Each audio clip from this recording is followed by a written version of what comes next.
I'm talking to you from one of the chapters of this book, a sub of it. Oh, amen.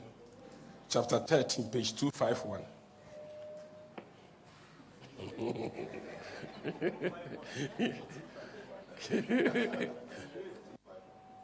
Page 251. You see, the book is big. Yeah. Actually, this is volume 1.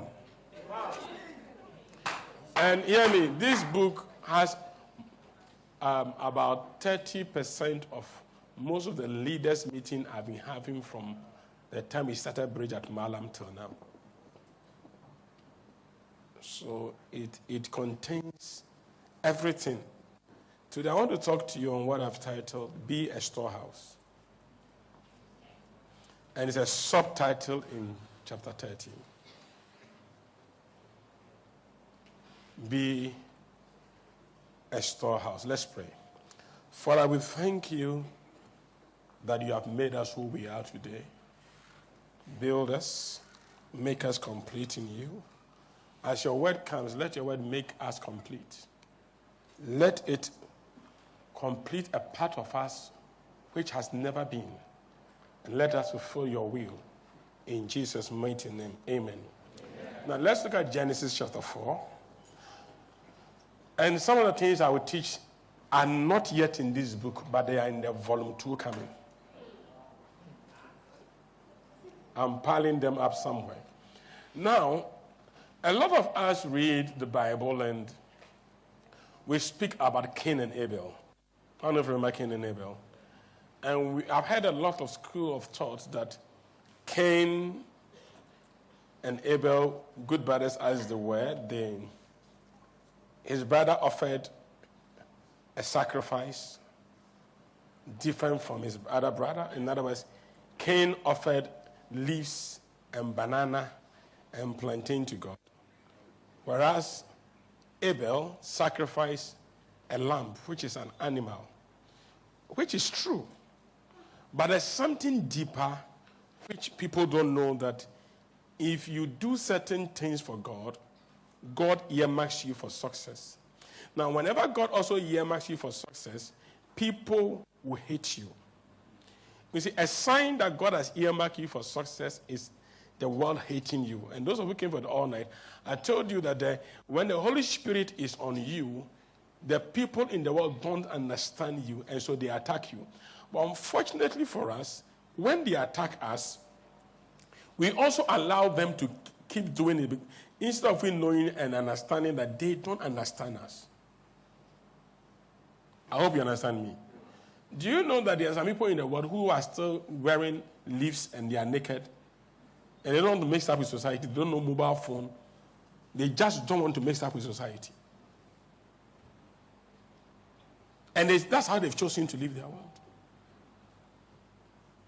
Now, in Genesis chapter 4, you realize that from verse number 1, let's do a little bit of reading. Okay. And Adam knew his wife, and I spoke to you about knew well on Friday. I don't know if you remember, I spoke about knew well. And she conceived and bare Cain and said, I have gotten a man from the Lord. Now, the first thing that came to the world after Adam was called Cain. And the parents said they have gotten something from the Lord. That's why they called him Cain.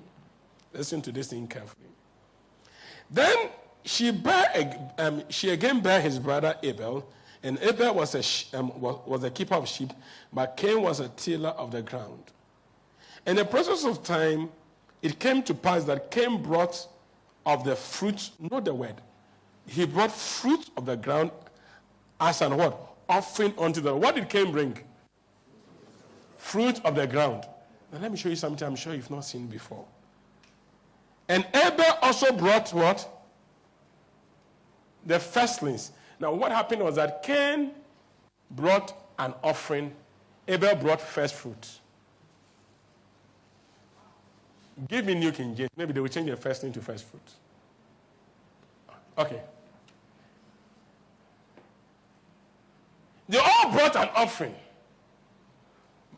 But what Cain brought was not his first. Abel brought was his first. And the Bible says everything that opens the matrix of the womb belongs to God. Now, one of the things people don't know is that when it comes to offering, you don't determine what you give to God. He determines what he wants. Let me tell you something. Do you know that it's in the Bible that do not curse? Do you know why God said do not curse? Because it works. Why did God say that I'll bless them that bless you and curse them who curse you? Because it works.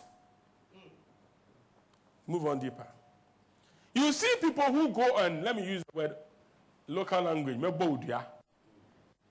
and they will take egg. True of us. Nobody just open his mouth to curse. They will take things to curse or invoke curses on people. And when you invoke the curses, then the thing happens, you are happy. But you don't know that no God will make the curse happen without taking an offering from you. So wait, you have seen the thing working on the person. But now the person also decides what to take. So the person can decide to take your leg. No, you didn't tell the God what you offer. You didn't hear me. Or can decide to take the firstborn in every home. So sometimes people curse people and they stop. Say, me curse you, Abim. But listen, any curse you offer, there must be a sacrifice to cover it. Now, you don't give any offering to the fetish gods you have cursed through any shrine or any whatever. Then you are there, all of a sudden, a whole generation is not giving birth. The God chose what he wants.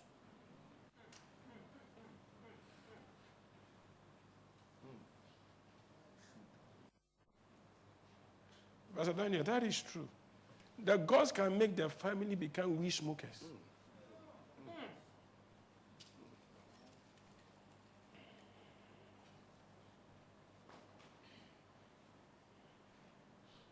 Because there is nothing free in the spiritual realm. Let me tell you this. Jesus, how many of you here are God's children? Are you sure? Okay. Who is the firstborn? It's not you. If it is you, you'll be dead. Jesus was the firstborn of God. That is why Jesus had to be sacrificed. Because Jesus was the first. Every first belongs to God.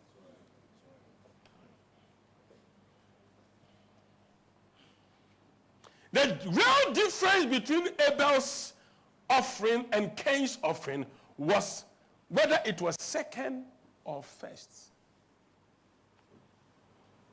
We teach people this thing that the first salary you receive, give it to God.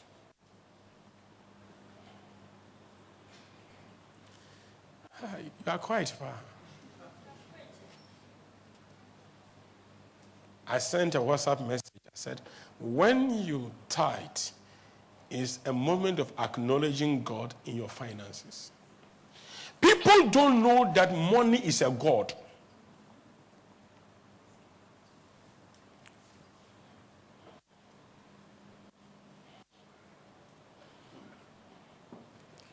You see, let me have your attention here.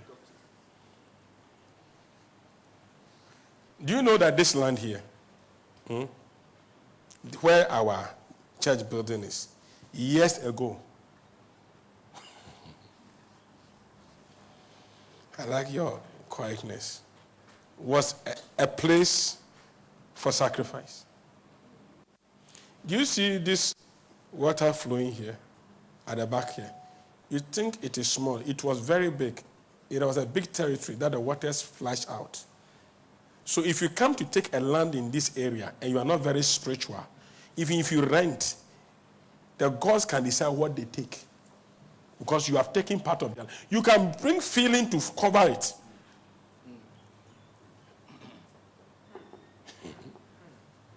You could have paid for it from a human being.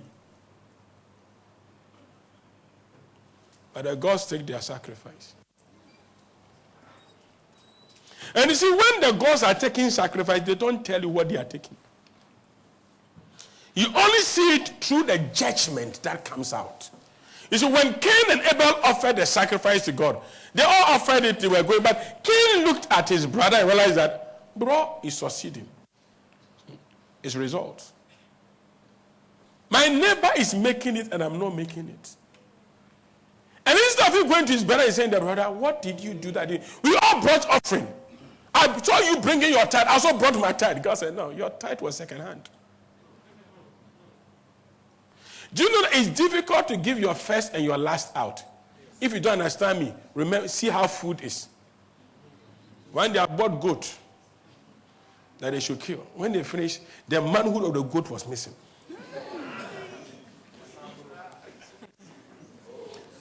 I said, whoever took it must return it. I can't buy goat, the man of the house, and the main ingredient has vanished. Who is competing with me for the main?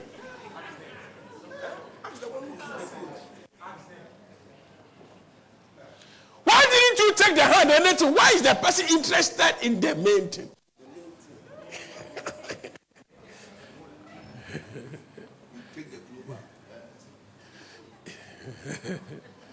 I don't know if you know that kind of thing in the spiritual realm, in a traditional home. Why is it that when food is served, they will tell you that let us serve the head, the father first? A lot of you also know that when you are eating, the last blow, whoever takes it from you is painful. Because you reserve that one and your brain has calculated. Hallelujah. Especially when you are eating rice and chicken and you put the chicken somewhere so you can finish this and somebody, you can forget the rice and start chasing.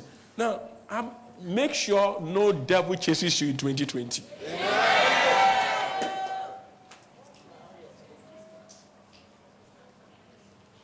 Am I teaching somebody here?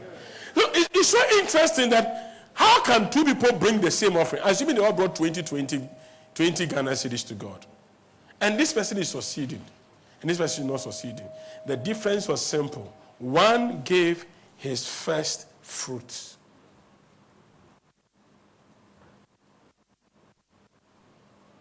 Somebody takes you to school. You become a graduate. You get a job.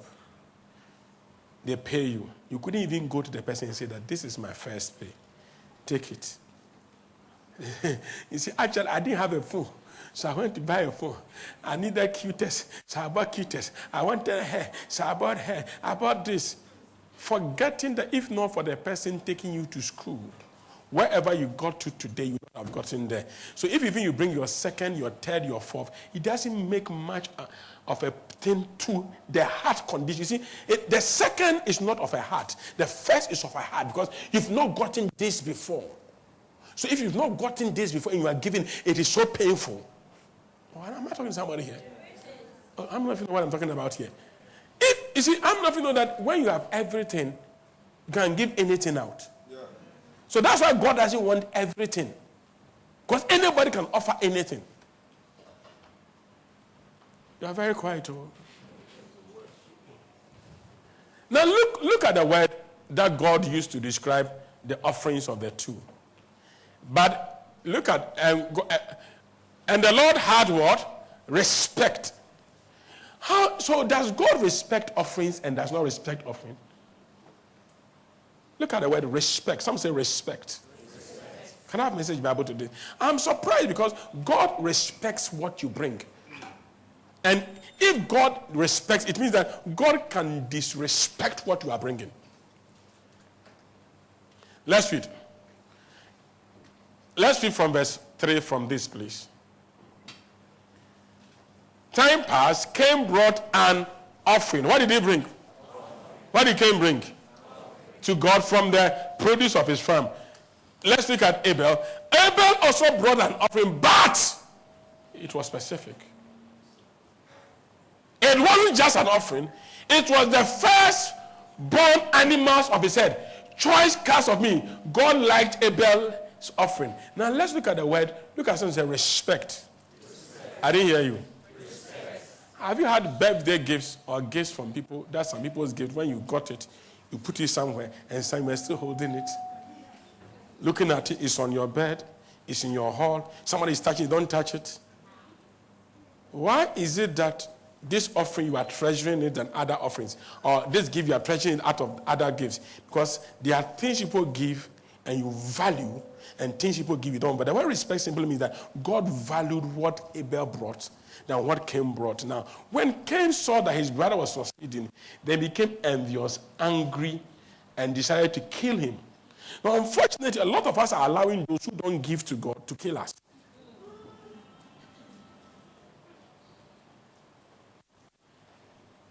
You are very quiet. Interesting, the people who talk a lot against offering, tithes, are people who don't do it themselves. But guess what? When it is time for those people to offer gifts, wait. Hear me carefully here. Somebody will tell you that, why are you taking big money and giving it to a man of God? A human being. They say it's a human being, true or false. But a person can take 20 goats and sacrifice it for kotoko and house of folk match and kill it, and no human being ate. The wonder a human being will enjoy, and the wonder it will go to the ground and get spoiled. Which one is better? Oh, answer me. Sometimes they take a full cow and put it on a river and tell the gods it is a sacrifice. So they put it on the river for the river to take the cow away. Is it true or is it not true?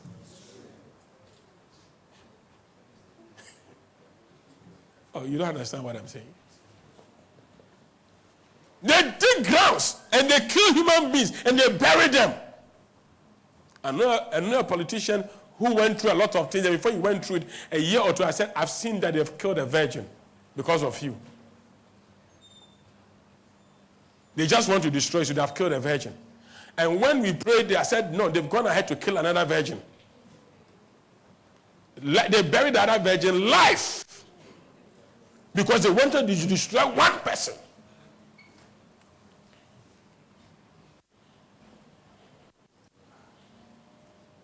Are you with me?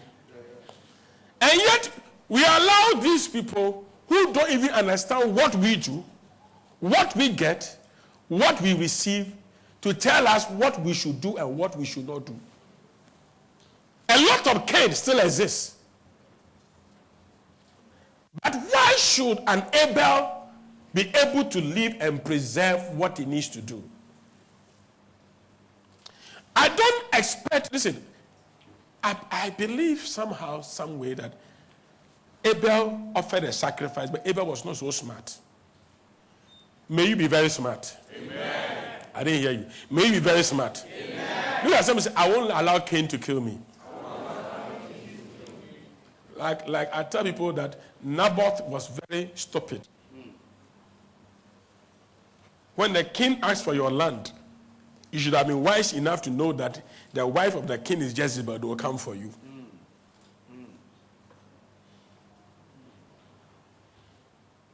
Oh, amen. I can't hear your amen. Now, in Romans chapter 11, verse number 13, let's do some comparison in the Old New Testament. And verse number 16, then we can move deeper.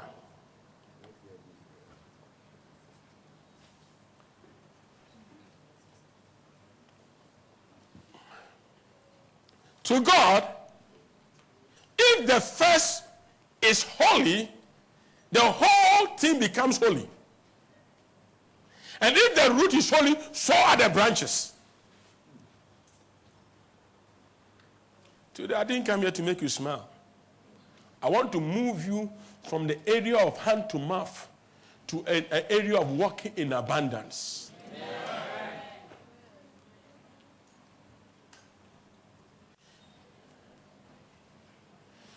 If the first fruit is holy, in other words, listen, when you see a tree, and you see that this tree, the fruits are very sweet, oh, they are nice, oh, don't admire the branches. Check the root. Actually, I heard Pastor Charles talking about in the first when he was dealing with this, why bad things happen to good people in our book of the month, which is that book, everybody must get it. The Bible actually says, if the foundation is destroyed, what shall the righteous do? In other words, if you don't do what is right, if you don't do what God requires of you, anything you add on is useless. First things first. Are you with me? Every statement that you make or you made came from a word composed together. And every word you know came from letters combined together. So you can't just get up speaking statements without first knowing the lettering. Am I talking to somebody here? Yes. Now, but there's a case where you can speak something. Deliver me. Where you can speak something, but you can't spell.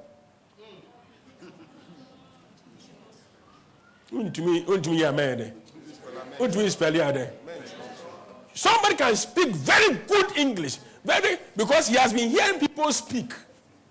So he also speaks by copying. Now they say put it on paper. So that's why you make it successfully. But when you fail, you can't make it again because the making up is not part of your mechanism.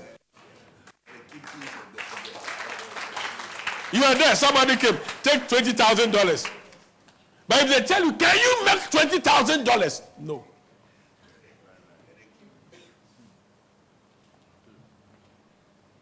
Why can't you make $20,000? Because you can pronounce $20,000. But you don't know how to make $20,000. That is why I can show you why I'm succeeding. But if you don't have the basic principles, you will not succeed. And I'm not teaching you something I don't live. I live it. If the first fruit is holy, the whole thing becomes holy. If your January is good, your February is going to be good. Your March is going to be good. Your April is going to be good. So you get a job. Well, as soon as you get a job, that's why you remember you have needs.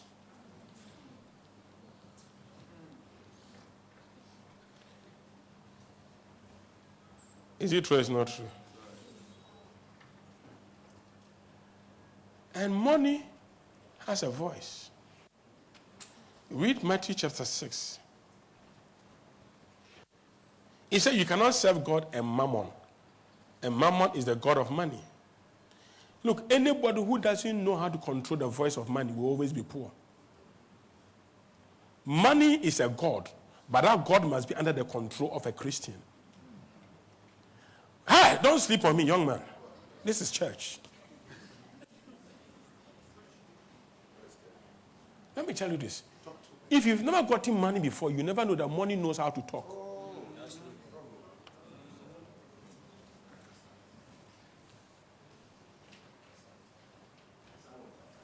Sure. As soon as money comes into your hands, all your bills line up. Don't you think this hair you decide to buy some is in? Don't you think you decide to buy this thing? Have you seen this thing? You have to get some. Did you remember last 3 years you said you buy this kind of dress? It's your season. It is your time.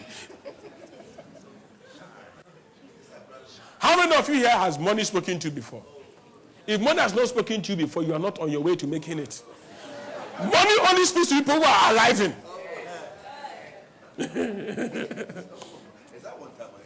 You hear the money talking to you in your spirit like the Holy Ghost tells you. You see, when the Holy Ghost is talking to you, you don't hear the Holy Ghost. Nobody hears. But when money is talking to you, I must buy some lingerie, it's Valentine. For who? Money is telling you. And some of you, to be very frank, especially those who watch me on social media and abroad, they are poor, not because they have to be poor. Money tells them to misbehave. As soon as, you see, every year, winter clothes come, summer clothes come, this one come. They buy clothes.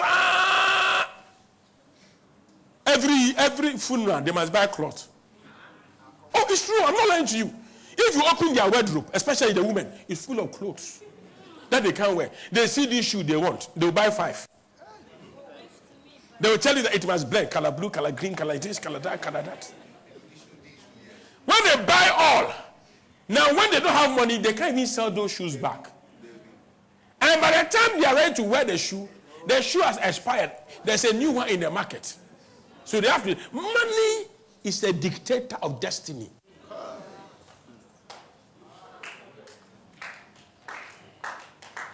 Now, if God cannot teach you to master money, he cannot give you the wealth of the wicked, because if he gives it to you, to control you.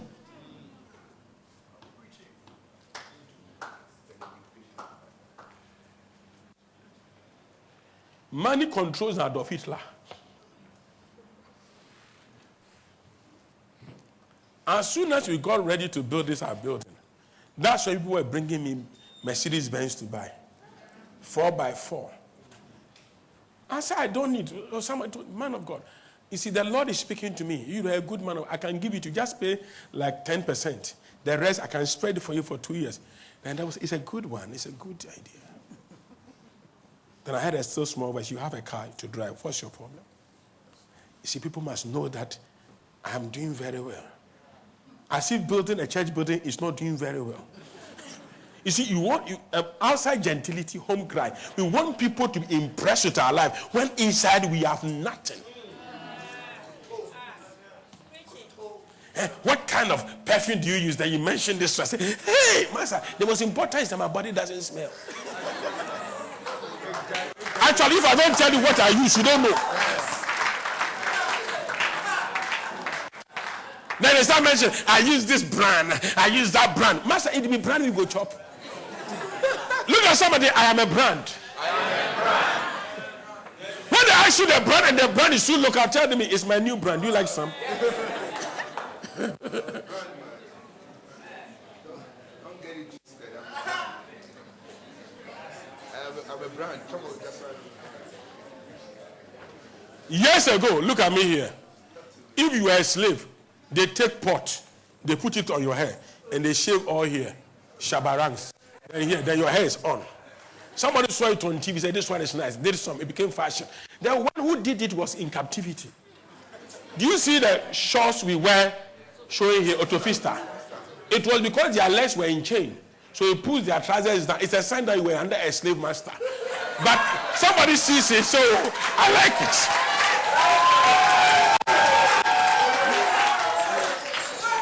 So, what is captivity for somebody? It's a brand for somebody. If I tell you that a lot of the perfume, should I say it? Say it. It is made from the toilet of animals. You don't believe it. Do your research. I said, go do your research. Tell me I'm lying. It's poo-poo. It's poo-poo you are spraying. I said, go do your research. Do it.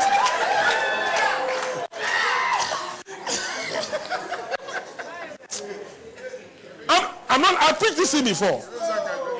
I said, go ahead. If I'm lying, come and tell me, Pastor. I said, a lot of the perfume is poo-poo. Now, this honey you are eating is somebody's poo-poo. Honey. Somebody's saliva. Oh, stop all that thing you are saying. Master, your mistake is somebody's style. Be yourself.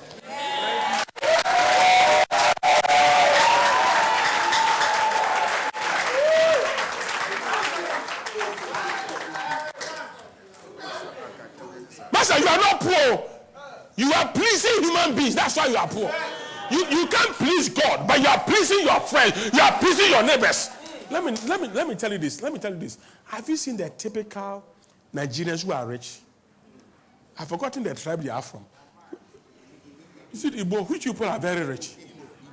Master, they can be looking very wretched, but they have apartments. Is it true? No, it's not apartment. It's 2 places. The day they are marrying is the day you really see that they are rich. But we ordinary Christians, everything is borrowed. High purchase from the head to the feet is high purchase. You pay every month. By the time your first food comes, you are owing. How can you owe people and you pay them before you deduct? Okay, they pay you 1,000 Ghana. You are owing 900 Ghana everywhere. When you get your pay, you take 900 out and you bring 10 cedis to God as your tithe.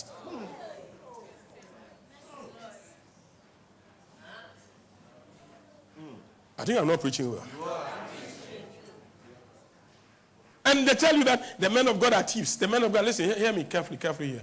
If you've met a man of God who is a thief, bridge, I'm not a thief. Now, if you yourself, you calculate the money you've been given, and you look at the building we are building, they are not friends. So when they are talking, I saw things, somebody said to me, do I go angry? He said, pastor's car, usher's car, a church, this thing. I said, come to bridge. Come to bridge. You see an usher's car. You see an ordinary person's car. It's not that the gap between the head pastor and the people are not far. Because the keys that make me successful, I shared with you. All my keys, I put it in this book. The reason why you will read it is because you want to be poor. Deliver me, Pastor Victor. Amen. Am I teaching you here? Am I teaching you here? Walking from Banya to this place is not a problem. You don't need Uber.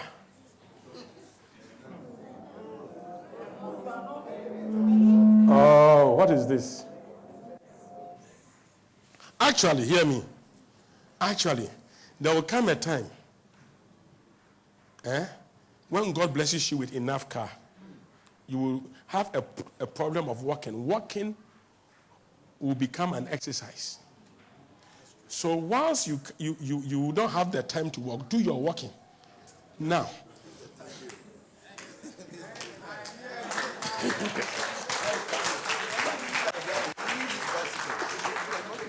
How many of you agree with me here? Haven't you seen rich people that early Sunday morning, Saturday morning, with their pot belly? They've left the car somewhere. Because doctor says they are dying very soon, they need to exercise. So they park those cars. They wish they had walked. Now they are walking.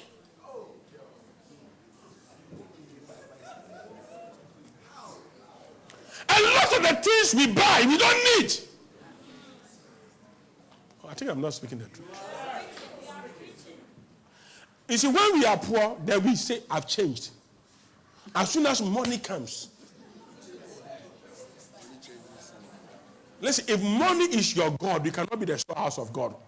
Because see, when you become the storehouse of God, God wants to put in all kinds of foreign currencies, all kinds of money.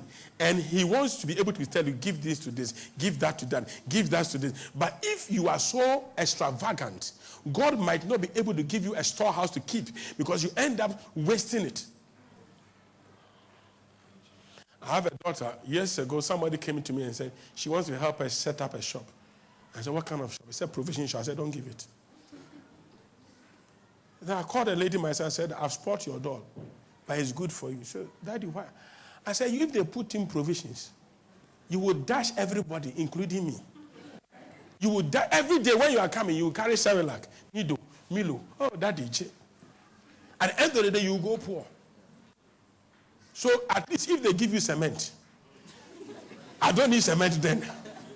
You love me too much that you will end up. But if today you was doing cement business, I can promise you, the person will regret.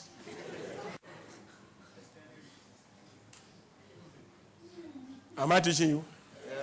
Am I teaching you here? Am I teaching you here? Let me give you one last one and move on. A lot of the money we spend on wedding, do we need it? No.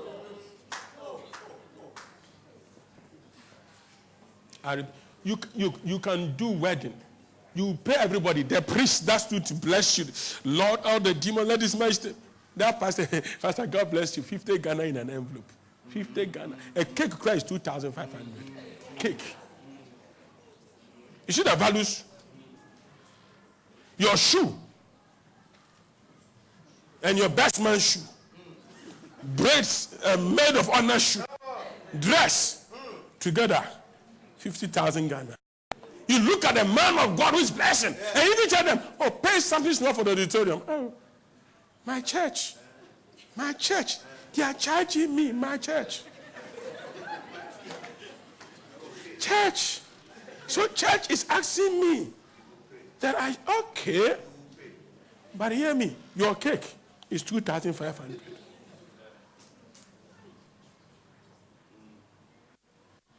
I said, God should trust you. God said, if you can give me, do you know that when God wanted to take Abraham's son, he didn't take Hagar's first son. He took Sarah's first son that opened the womb. Why? Because Abraham loved Sarah. Okay. So as a result, Abraham loved Isaac. And God said, I take what you love. I don't take what you don't love. Because when you give things to God you don't love, it is not a sacrifice. It is a collection. There's a difference between collection and offering.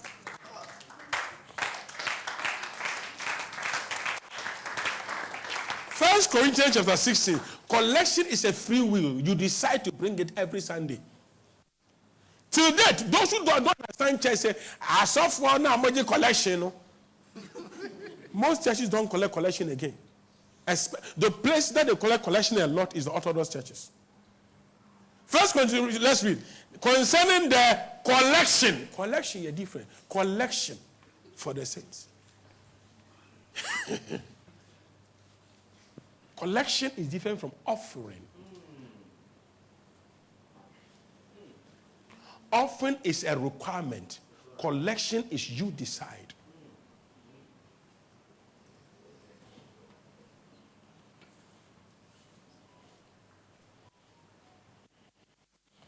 He said, Pastor, so you do pay tithe? Ask everybody around me. I don't pay tithe. I don't believe in tithing. Tithing is for those who are just born again. Everything I have belongs to God.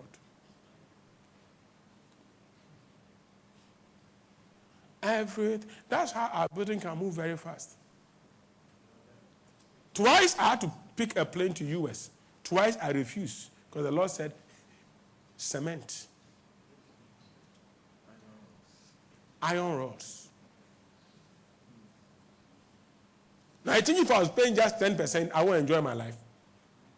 Because people bless me. Yeah, people bless me. People bless me. Pa, pa, pa, pa, pa, pa. Pa, pa, pa, pa. Pa, pa, pa, pa, pa, pa. Hey! Jai, jai, jai, jai. Pa, pa, pa, pa, pa, pa.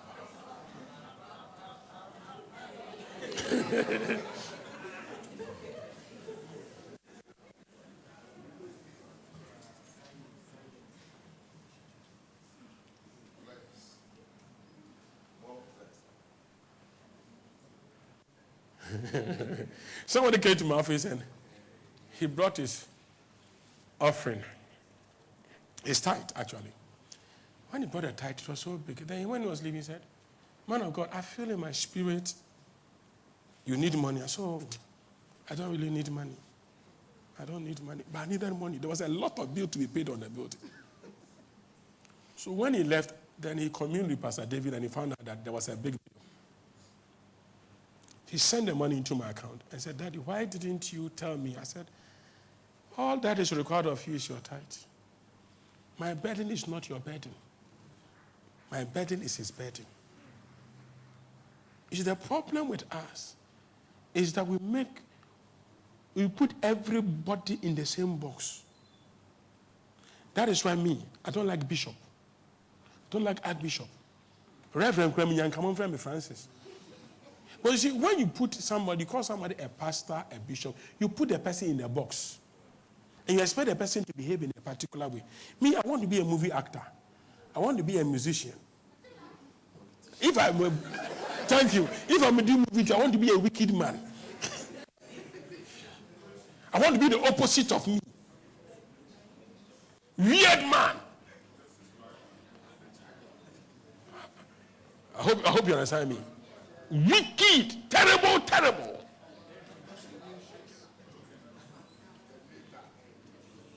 Then you look at me and tell me that we are still suffering.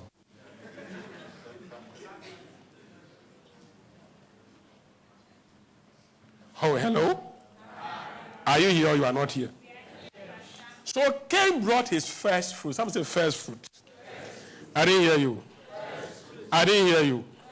Now let's go to Malachi chapter 3. Let's look at something.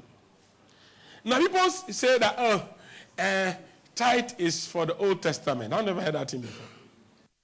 Now before we go to Malachi chapter 3, give me, I didn't want to go there because somebody just said it, so the Holy Ghost just whispered to me. Give me Matthew 16. 16. Is it Matthew 16, 16? Or Matthew 23, 23? Okay, 23, 23. Let's read together before you. Let's we go. Woe to you, scribes, and you call them what? Hypocrite. For you pay tithe of mint and anise and cumin. So you pay dollar tithe, cedi tithe, you name it. Let's go. And have neglected the weightier matters of the law, justice and mercy and faith. This you ought to have done without leaving the others undone. Is he saying don't pay tithe? He's saying that you need to do this and do that. But if you are even paying tithe and you are not living well for God, living holy for God, it's waste. He's not saying don't pay. And this is Jesus speaking. Read it again, please.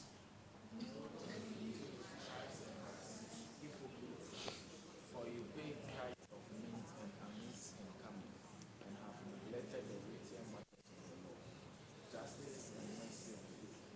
This you ought to have done without leaving the others. The last line even speaks.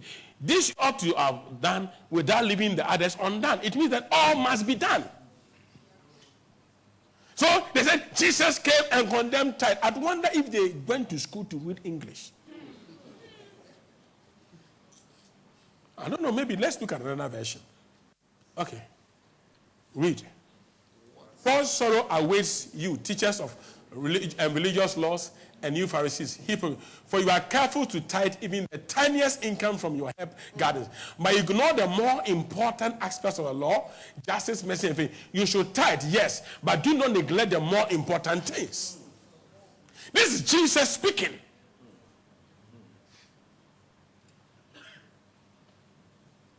If you have your Bible, original King James, this is in red.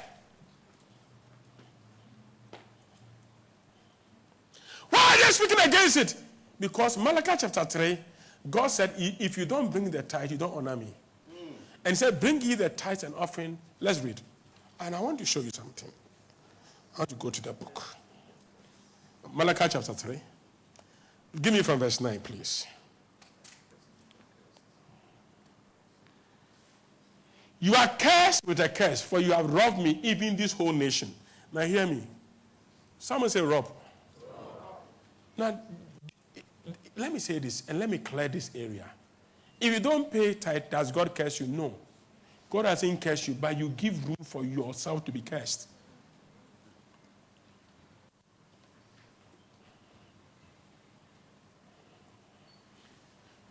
Now, if you put up the light in this room, what do you get?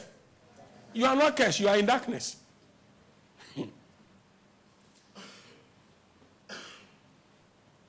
What is rob? Please, this is not rob, the one that bends. I've taught you this, but let me teach you it again. If somebody takes your thing from you when you are not aware, it calls stealing. But when the person can look in front of you and take this and say, if I'll kill you, I'm taking it away, this is me. It's called robbery. So God calls you not paying tithe as a robber because you know what is right and you will not do it. And you are threatening God.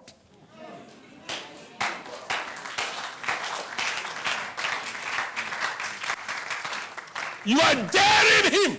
If a robber who comes to you and says, hey, give me this money. Give me this. And has a gun on you. He didn't say you are stealing. He said you are robbing. You are a robber. How can somebody call you a robber unless he knows that what you have belongs to him? He calls you a robber because his property is with you. He's just collecting his part, and you will not give it to him.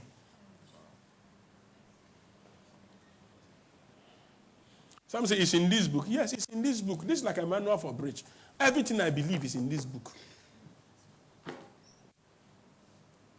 You are cursed with a curse. You have robbed me, even this whole nation. And he said, how did he rob? Because they didn't understand. Did we take gun?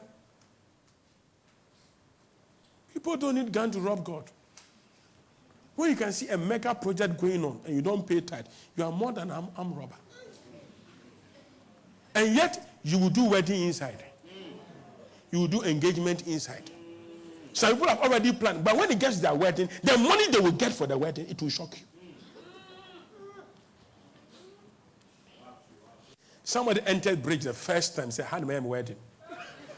Just entry, no. Somebody also called me from America. "Pastor, I greet you. I don't know you, yes, sir.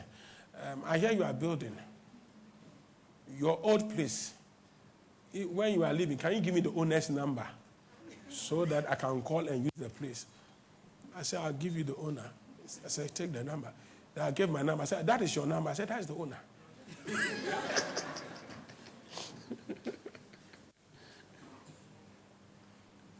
Will a man rob God?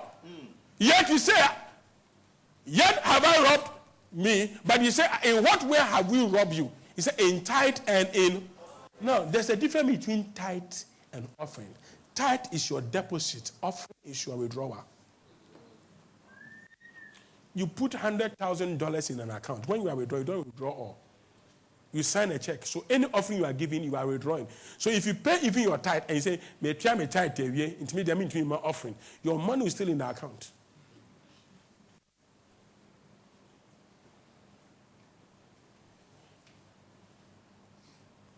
I think I'm teaching well. Verse 10, please. Let's go to 10. Bring all. No, read it for me. Bring. So if you bring some, you are a thief.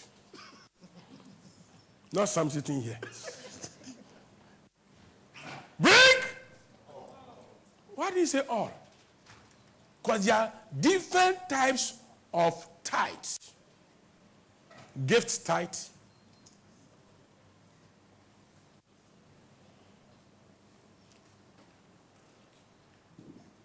Salary tithe.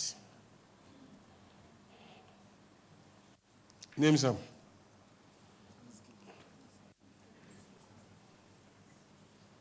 Corporate tithe, business tithe.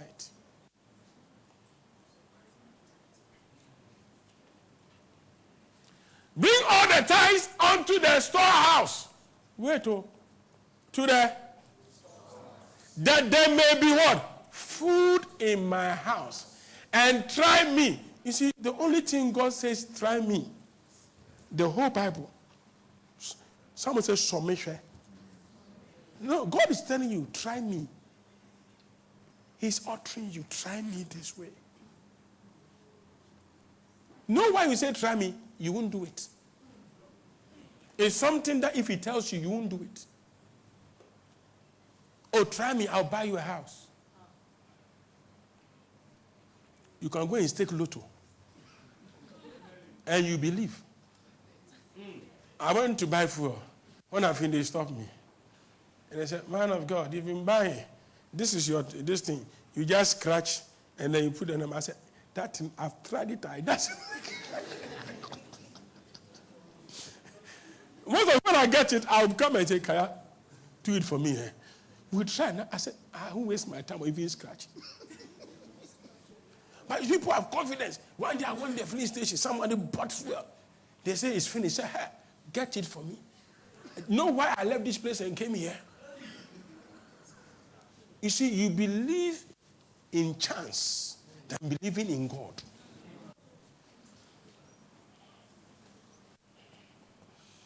Somebody sent me a message. They say there's a job somewhere. I need to pay 1,000 Ghana before I'm recruited. I said, "Huh? You have 1,000? So I wonder, please, this is me. I wonder why you sell your house to get a visa to America. I don't get it. I can't think far. Because those who are abroad, when they come here, they envy you. They won't tell you. Oh, is it true or it's not true? Let those who have traveled talk. You ask people who have traveled, if they'll be sincere. When they come and see their mates they left here, they say, "Hey, if I stayed." You sell your car, you sell this. Why? To go and struggle.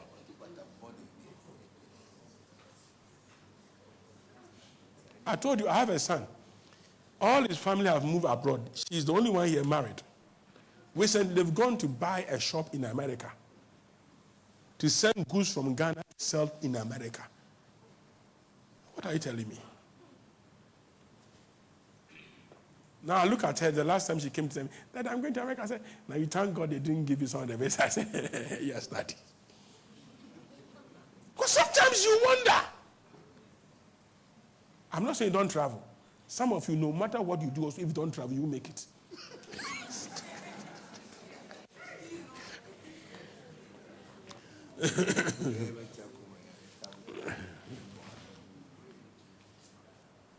Try me in this. He was specific. Says, if I will not open for you the windows of heaven. In other words, some window, you see, any money you are receiving outside that, a certain window is not opened.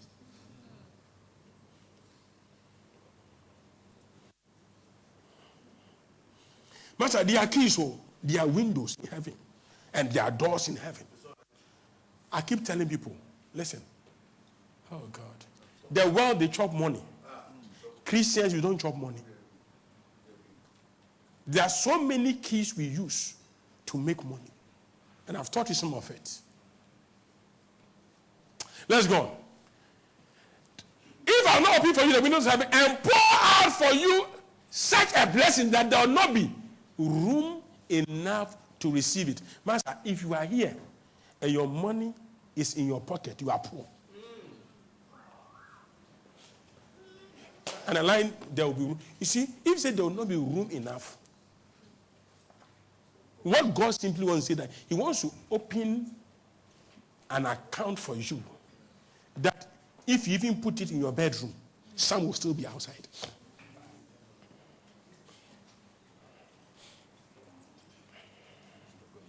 One day God told me, Francis, are you ready to be embarrassed? I said, God, embarrassed? I said, yes, you know God. I said, God, but you know me and you have a covenant not to be, that will be disgraced. I said, yes, but I want to embarrass you so much. I was there, money dropped in my account. I was there, my bank called me. I should fill a form. I said, for what? He said, your threshold has increased and the Bank of Ghana wants to find out. So they are investigating. I said, oh, is that so? So I called my wife, let's go to the bank. When we got there, my wife said, Daddy, are you sure the money is in the account? I said, yes. He said, then, look, let's do something. Sign a check. So I went there. I said, I want to withdraw $1,000. I signed. I didn't know what to do with the money. I withdrew. So I came out. She was in the car. $1,000. Hey. Because sometimes when you see the figure on as text, I don't know what I'm talking about. It doesn't look true like when it is in your hand.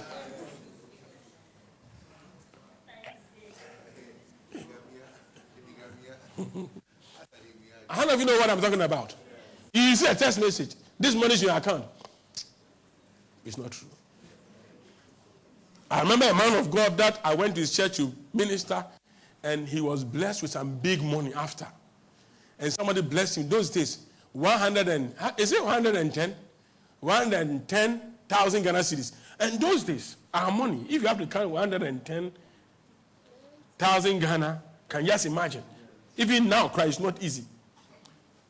And this guy couldn't believe it. So when we were going to rent the place for his church building, he asked that we should put the money in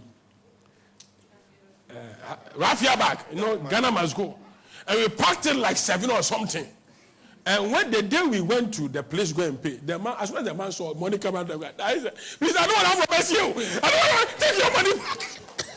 Give me a check. Then he was comfortable. I said, I want to show you I can pay. You see, poverty has a way.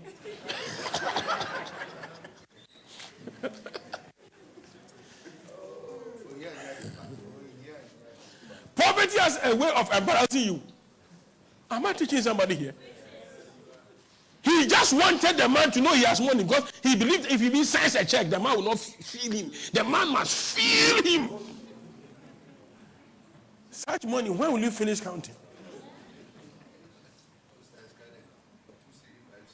That time, the real denomination has not come. So you just calculate.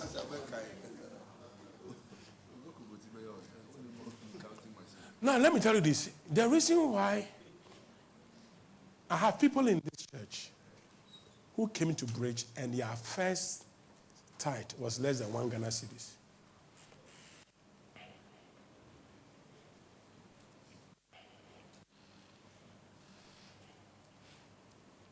And today, when they sign checks, they sign checks and say, "This is my tithe and my seed." So, they are giving tithe, they are giving seed. I said, "God, you are good." But see, the problem with us is that as soon as God starts even opening doors for us and our budget begins to increase, then we now seeing that, God, this one is too much for you. So you are telling God, first you were able to give 2 cedis tithe. Now you have to bring 100,000 Ghana cedis tithe. Say, 100,000 to assess you. You know why you say that? You are ungrateful. You don't know where you are coming from. If you remember where you are coming from, you will know that first and foremost, you couldn't even afford to buy 1 block. This place is quiet. Is it Bridge Ministries? Last somebody was passing. "Man of God, I am hungry." I said, "Go to your church." "This is church." I said, "This is not church." You see, the problem with people is that, you see, actually, when you deposit in the house of God, one of the benefits of depositing in the house of God is that in case you are in need, the church should be able to help you when you are in need. But if you have not done deposit, you can't do withdrawals.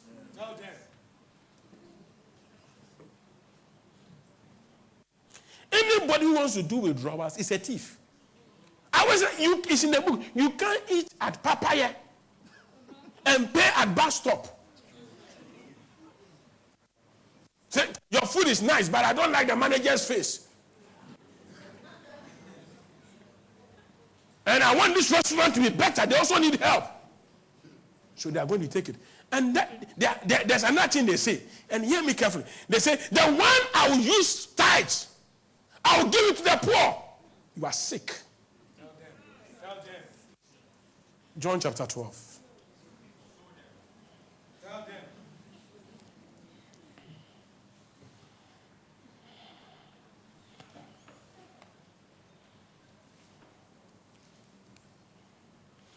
Jesus had raised Lazarus from the dead. Are you with me? Yes. Am I teaching well? Yes. And was invited to a party. When he went, nobody was attending to Jesus who did the miracle. They were asking Lazarus, "Did you see my grandmother? Did you see this, my auntie?" Nobody was talking to Jesus. Then a woman who has been saving her life savings, it was her life savings, brought an alabaster box of oil, broke the bottle on Jesus' feet, and used her hair to wipe it. There are still Judas on Facebook, Judas in church.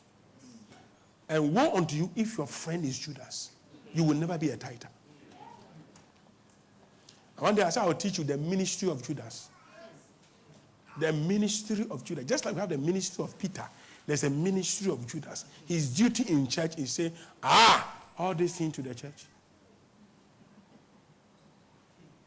As soon as this man poured the oil on Jesus' feet, Judas said, "Hey, I'm the administrator. I keep money. We need this money to do crusade. We need this money to feed the poor. We need this money to do that." Jesus said, let's look at the answer Jesus gave. Okay, let's give verse 5 so that we all read. Go.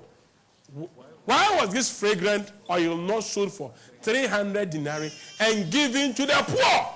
You are giving what should be given to God to the poor. Let's look at the answer.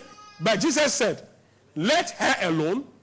She has kept this for the day of my burial." Next on. "For the poor, but me you do not have always." Let me tell you this. Your tithe is your window of opportunity. If you don't bring it, the window can close. When you bring it, it is too late.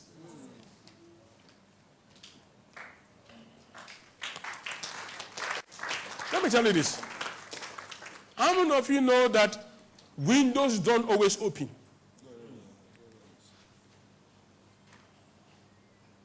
Opportunities doesn't always come. Okay, we need money to do this. I always tell people that even with the bridge,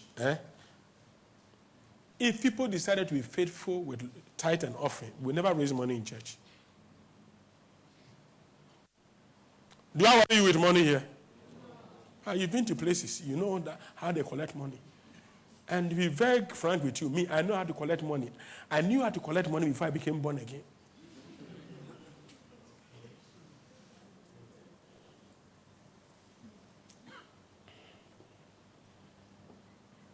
I can prophesy you down. There was some day, I think somewhere like that, I did. They were telling me, and I told somebody all the money the person has in his pocket. I can do all that. Give me the next verse. Okay, let's look at it. So Jesus said that you have the poor with me, you don't have. What is Jesus trying to say? That why will you give what belongs to me to the poor? Can you hear me? Tithe gives a different opportunity than giving to the poor. A seed, you will sow a seed because you expect a harvest. Hear me carefully. You give a sacrifice because you want to solve the impossible. Are you with me? Yeah. You give a tithe because you want your windows to open. You give an offering because you want to do massive withdrawals. You give to the poor because you want to obtain mercy.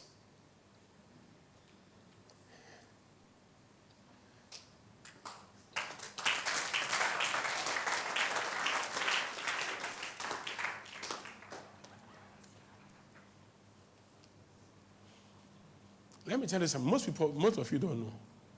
Maybe last year, almost every year, God is my witness, we take things from this church and we give it out.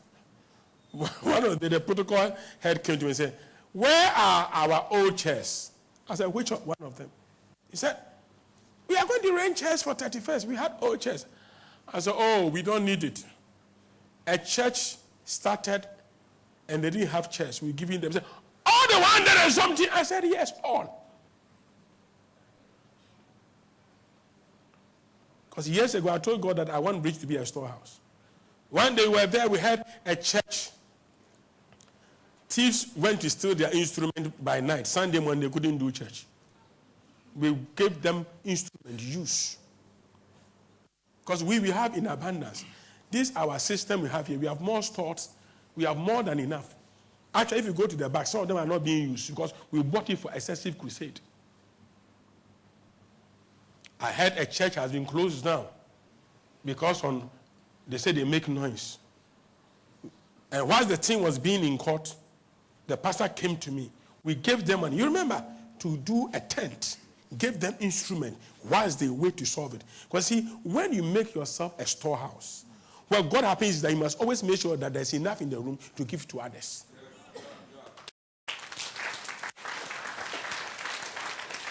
And hear me. Ladies, don't marry a man who doesn't pay tithe. Social media can take me on.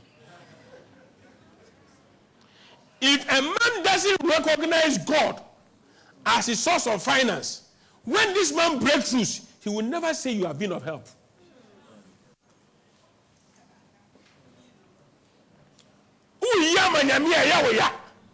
Listen, when you give to God, let me tell you, it's very easy to give to people.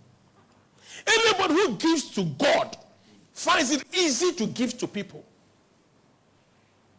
I think I'm not. Are you in church? This is a Bridge Ministers International. Give the Lord a mighty clap offering.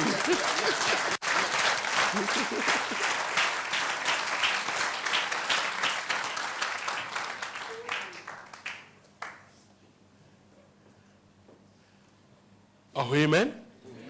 Your amen is not good at all. Amen. Your amen is not good at all. Amen.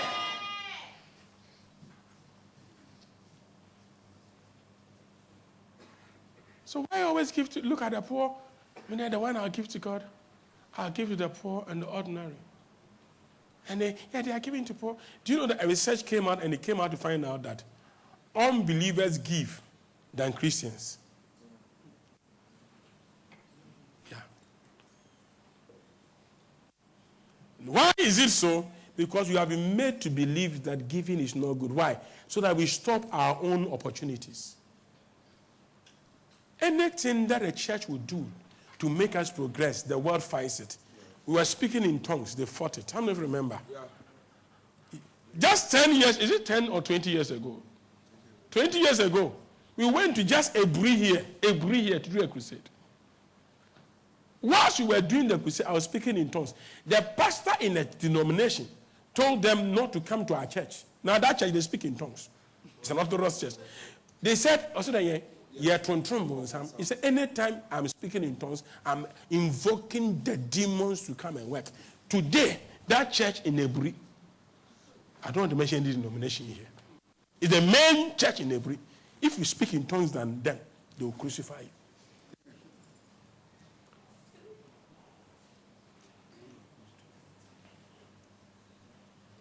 Am I talking to somebody here at all? Are you in church? Yes. And you see, God doesn't want Christians to suffer like we think. I'm giving and I'm suffering. I'm giving, I'm suffering. The reason why you are suffering is that if you're very sincere with yourself, you are not faithful. And to God, bringing some is not tight. Bringing some is not what?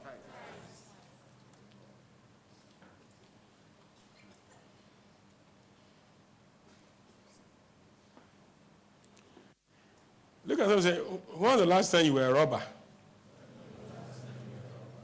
Now, why did he also say that you should bring it? He said, then I will rebuke the devourer. That's very important. Listen, do you know something? There are certain demons, we don't have the mandate to deal with them yet.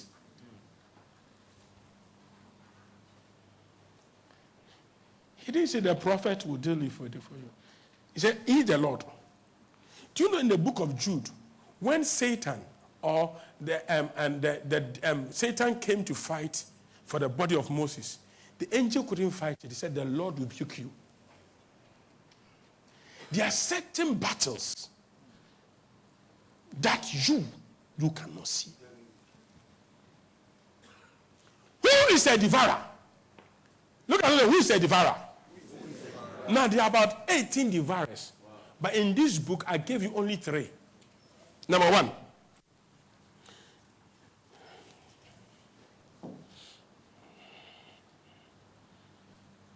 The people who won't even allow you to arrive at your destination. Before you begin, they will try to destroy you. The first devourer.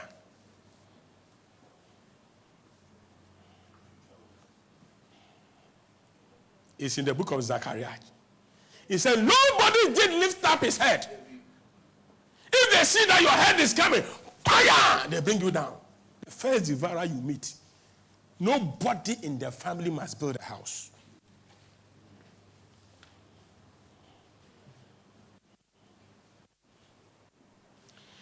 He's not destroying the devourer for his sake. He doesn't need the devourer is not his classmate.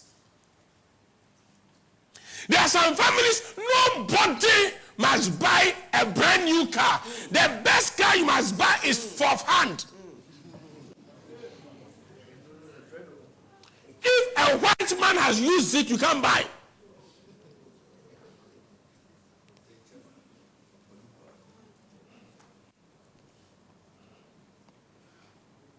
Look at it. Give me verse 20 first. No, give me verse 19. He said, my city shall spread to prosperity. I want that one. Okay, let's go. Again, that's a lot of hosts. My city shall again spread out through what? Through what? Then prosper. The Lord will again comfort Zion and will again choose Jerusalem. Now 18, let's go, please. Then I raised my eyes and looked. There were 4 horns. Horns, let me teach you this. Horns symbolize authority in the Bible. Mountains demonstrate influence. Anytime you see any mountain is an influence. And I said to the angel who talked with me, what are these? He answered me, these are the horns that have scattered Judah, Israel, and Jerusalem.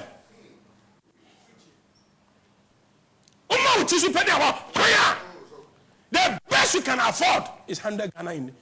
When I got up to God, I told God, why is it that nobody dashes me big money? What is wrong with me? I hear, God, what is wrong with me? Anybody who tries to dash me big money, the person goes under attack. I'm very, very anointed. I am very, very anointed. But there was a demon in my family that says you can't go anywhere. What I'm building, nobody in my family has built it. I'm breaking barriers.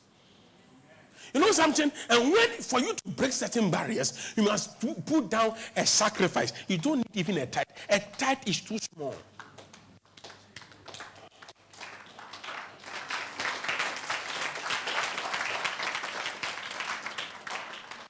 I got so crazy with this that I even dashed an incomplete house recently. I'm telling you how crazy I am. You see, when the devil started telling me, you can't, you see how poor you are, I said, let me be better poor. Let me show you how poor I want to be. Let me be more poor. Let me so foolish for this Lord. Then the Lord showed me 4 craftsmen. For every horn, there must be a craftsman. For every horn, there must be an idea. Let me tell you this. You sit there and say, I rebuke devourer. You sit there and say, I rebuke devourer. You sit there and say, I rebuke devourer. Somebody came out and said he doesn't believe in tithe. Look at his end. How many names here? The one, he said, the one you pay tithe, you give it to his girlfriend.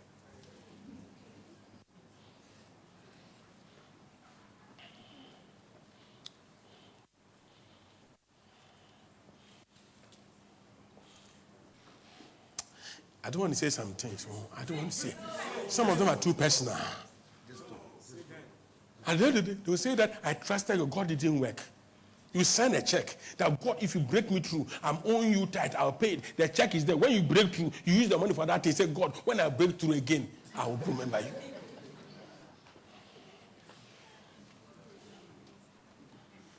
You are owing tithe. You are under attack. And I teach you on the principles of tithing. You say, hey, okay, my money is locked up. So, man, I'm signing this tithe.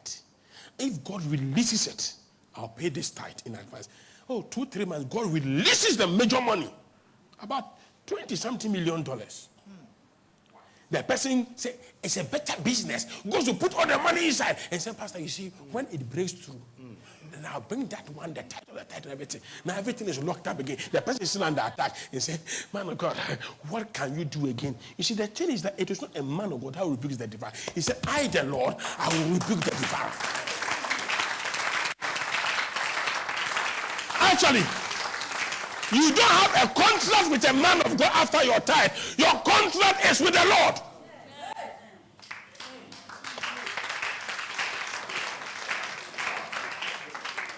And the person will tell you that, you see, hold on, when the breakthrough comes, then build a church building. One day God said, Francis, when are you starting a church building? I said, if you wait on man. I said, God, I'm starting. I said, God, but we only have about 7,000-8,000 in our account. I said, is that what? And it will shock you. Pastor David is here. They are building Lighthouse Cathedral. My friend Bishop Atodison came. At Abi, who are they? You were with me. I took money. We are going to start building. I saw Lighthouse. Lighthouse, they are building so many buildings. I went there. I said, this is my contribution. Then I took another money. I went to Bishop Taki about a victory. I said, Papa, you are the first mayor of this municipality. Nobody has a best cathedral than you. We are going to start building. This is my offering. I call it digging fee. I'm paying my digging fee to you. So that no principality. I said, Papa, all the demons in this neighborhood, you have prayed on them already. You have crucified them already. You have conquered them already. I don't want them to look for me.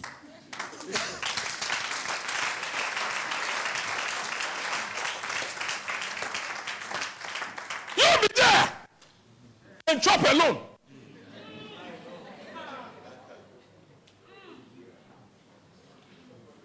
And my birthday, Bishop Takaba called me. He was the last person to call me, almost 12 midnight. He said, I pray for you. Now that you are building, any attack that will come in 2020, I stand in the gap. I push them out.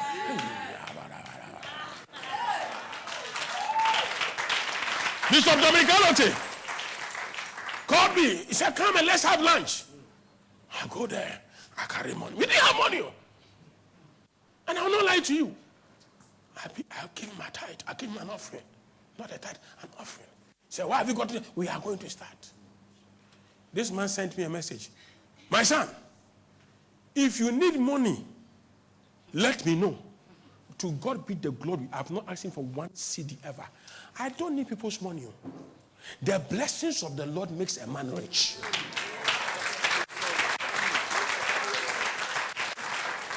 So, after visiting him 2, 5, 6 times, one day he said, today I'm coming to your auditorium. He's not been to bridge to preach before. He came here one evening. How many of you were here? When he came, all the people were here. Knelt down. He blessed all of us. Declared that nobody will die. Nobody will go to the height of this building and go down. You see, the problem with you is that we need bread here to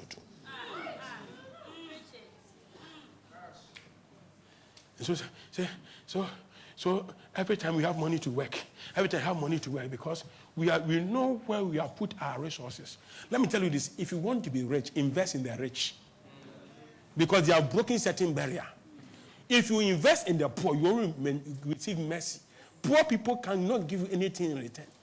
If you see good marriage, give the marriage a blessing. Sow into the marriage, you will get some. If you see somebody's big, that's why Ghanaians, we are poor. Somebody buys private jet, no, juju. You are crazy. You know what is making you think it's juju? It's the horn in your family that is making you to think it is juju so that you can consult juju.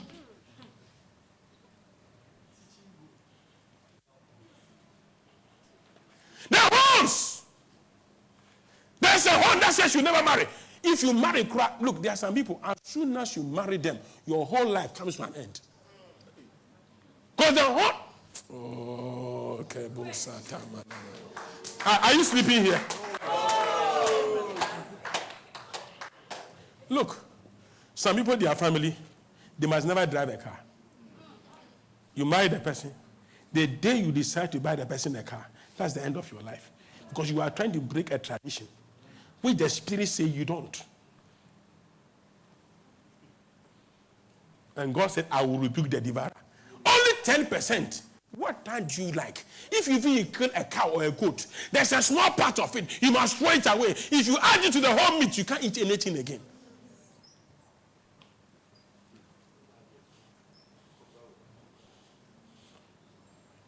What kind of greed is this?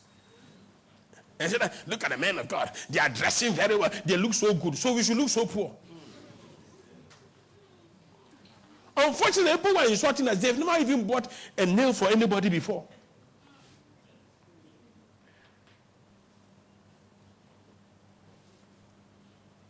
Are you here? You've gone home? Yeah, So he said, I saw 4 craftsmen. For each horn, there must be a craftsman.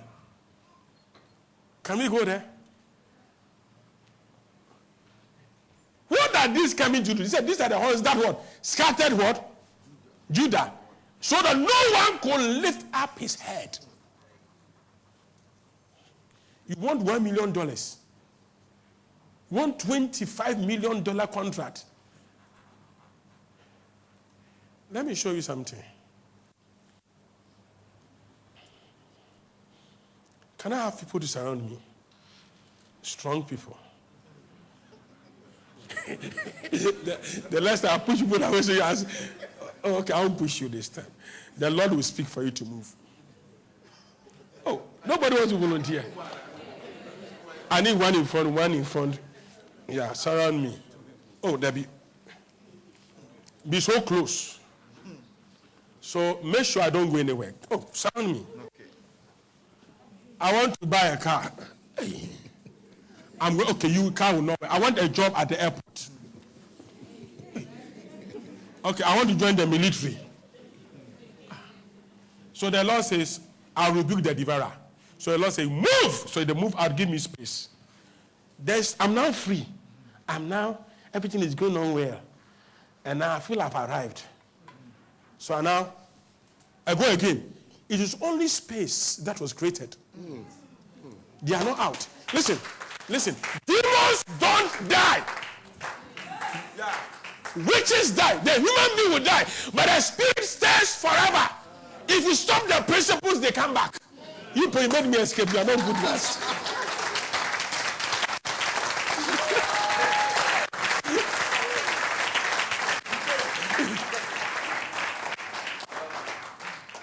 So wait.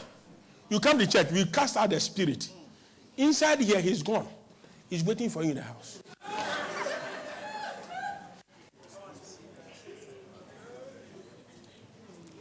So when you give your tithe, 2 cedis tithe is 2 cedis space. Then you make 200. Now you bring 20. God says, move. They don't die. So forget those people say, look,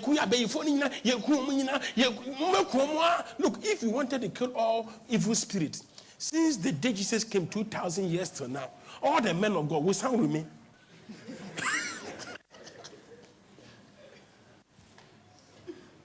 It's like they are even multiplying. So finally, you come with a $200,000 tithe. Because they move! They scatter. You have your freedom. You keep moving. You have more space to operate in. That is why we invest in people who are already there. Because if somebody like the bishops I mentioned have broken to a certain barrier and I give them an offering, you know what happens? The God that has been on top of their head, that has rebuked their devourer for them, will recognize me because I've invested in that anointing. And because I've invested in that anointing,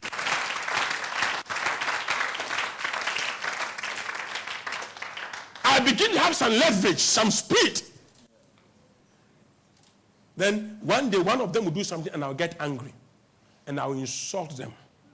And as soon as I insult them, they will say, case closed, return. So all of a sudden, I become tight. You see, when we say, I rebuke the devourer is not just a person. It's a system. It's a mindset. It's a poverty brain. What you will do to remain poor is a spirit.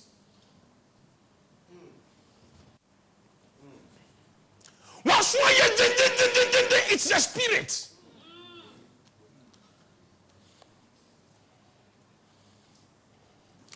Is it Bridge Ministries International? You have a full house. People are quiet. Oh, hallelujah be to the Lord.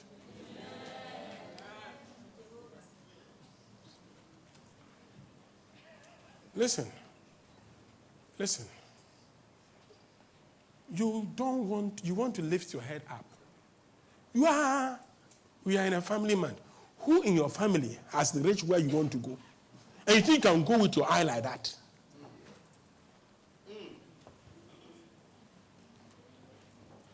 Who in your family? Oh, keep dreaming.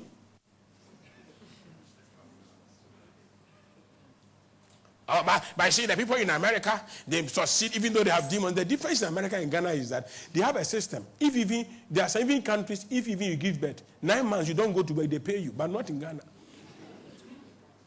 And the gods in Ghana will not allow the government to make certain systems that will make you comfortable.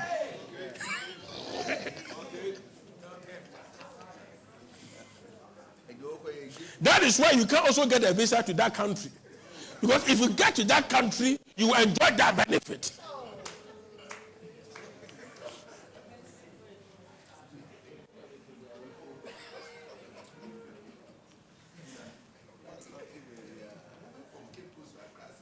If you get an American visa, you can decide to use Washington, New York, whatever. Everybody will give you access. Anywhere you pass through. There are certain rebuke, when God rebukes and gives you access. Whether you are in Ghana or in India, Ethiopia, Saudi Arabia, you will still succeed. Why? Because the earth is the loss and the fullness thereof, and the world and they that dwell therein. So as soon as they see you coming, they say, "Why? Give him way. This guy, he has paid his dues. Pass. Pass. Come. Where is he? Hey. I'm his friend. You are his friend. Show me your visa. Visa is for one person. The fact that your boss pays tithe doesn't mean you are paying tithe. Yeah.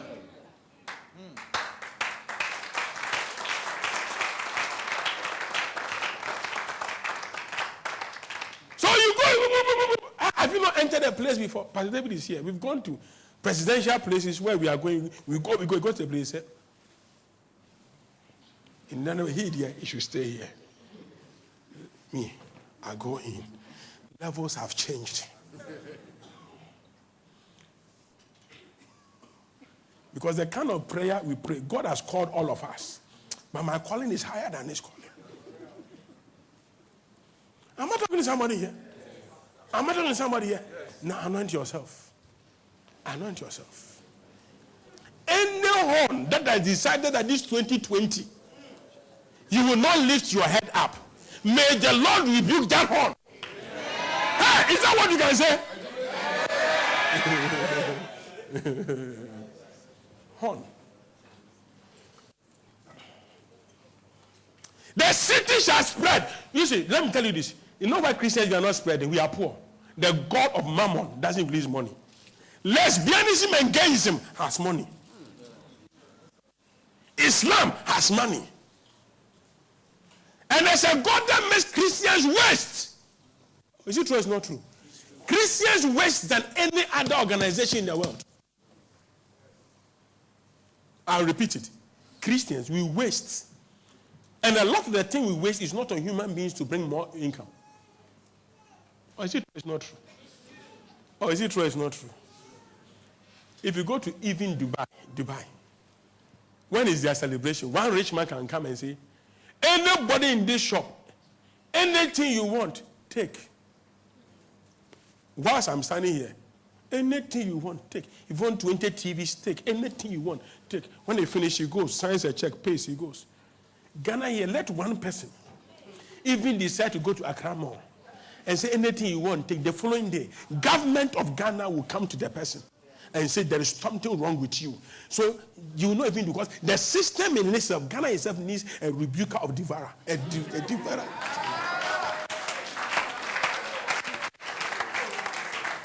I say a appetite to be near the command Jerusalem. It's true. If you have 10-bedroom house and you even invite 2 people to come and stay in your house, very soon they will call armed robbers to come and steal from you. It's not that rich people are wicked though. The homes of poor people will not allow rich people to even help them.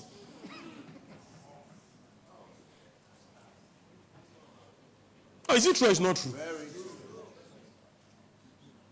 Somebody can take a young lady and said, I'm taking you to school and I will employ you everything, pay your fees. Very soon, there will be rumor that they are sleeping around and the man will say, please, to avoid all controversy, take care of yourself. Is it true or is not true?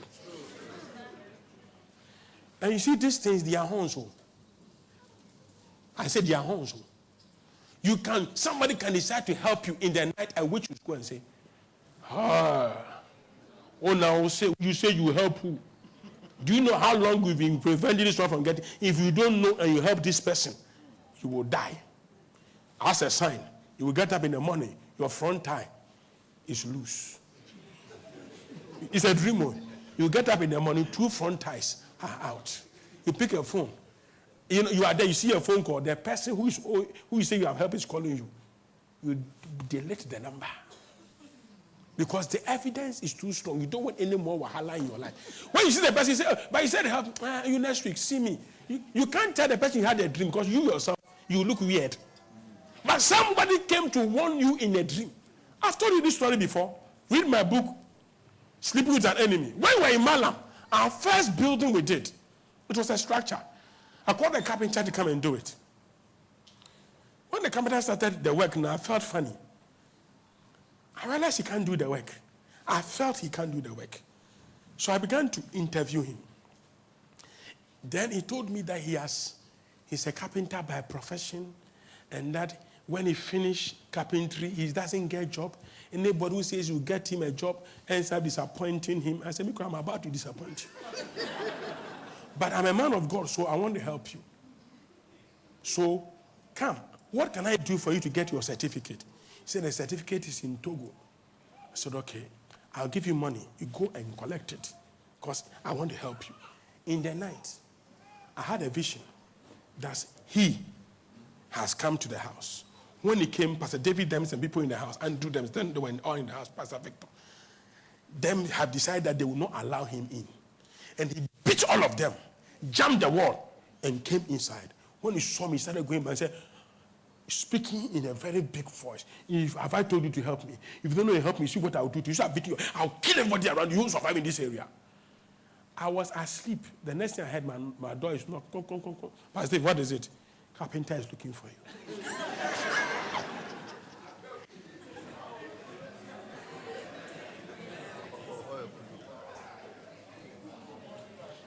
I told myself, so you have overcome Pastor David, he's coming. I pick money. I didn't fear. I told the carpenter, I'm going to give you this money. You should go for your certificate. But this evening is Friday. Don't go.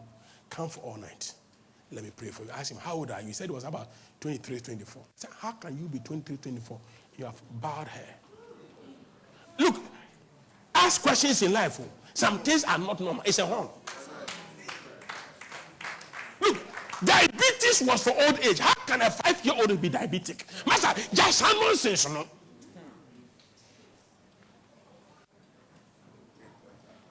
Some things demand, you see, it should be something you've been eating and that has taken shape. But a person who has just lived 5-10 years, how can a person get stroke? And scientists will look for every reason. Let me go on. This is a live thing. I said, come for all night. I said, this your hair that is bald at this age. I don't agree. Me, I'm that funny person. In the meeting, I laid hands on this guy, and spirits manifested. He began to hit his head on the wall for blood to come. As I laid my hands, I moved my hand. The hair has grown. Then the woman started speaking through her. He said, I'm the half-sister. Why are you doing this? He said, I've married him in spirit. And I've made him look like a bald hair so that in the people see him to be about 50 years. So when he proposed to young girls, they don't agree. It's only elderly women who come to him. So he to elderly women he doesn't like. The young people too don't like him. Master, you are joking with horns.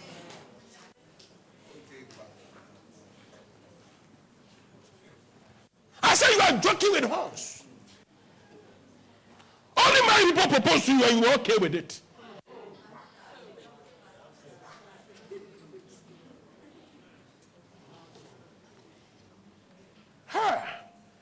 Okay, let me close you the way you are looking at me.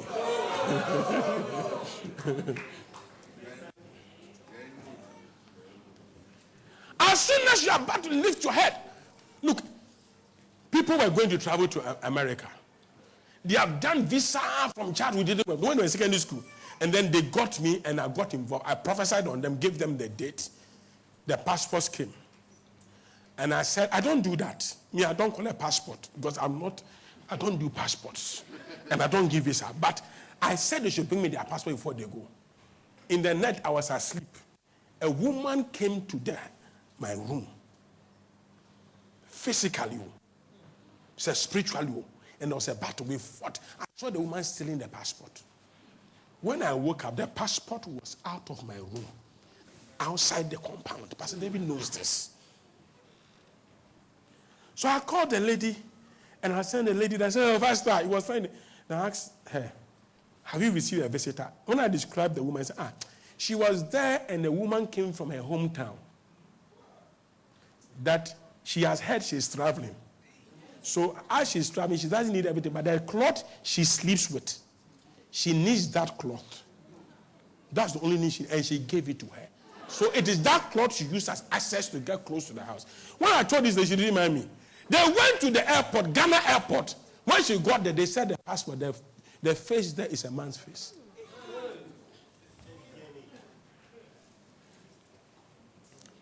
Three siblings.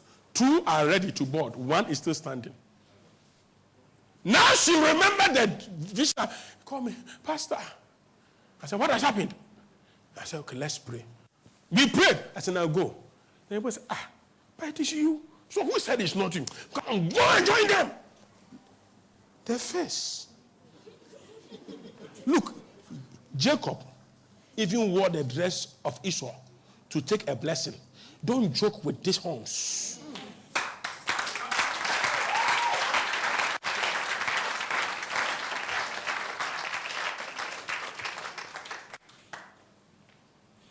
If the Lord says, I will rebuke the devourer for your sake, what are you saying?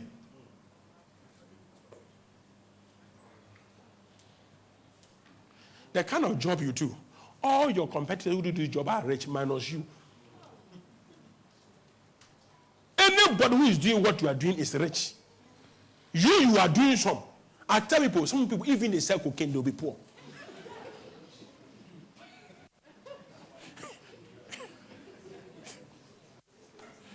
If they sell gold, they'll be poor. People are selling charcoal and they are rich. This person, and there's no business the person has not done. And you think it is ordinary, it's a horn. How many horns have I given you so far? 1, eh? The next type of horn.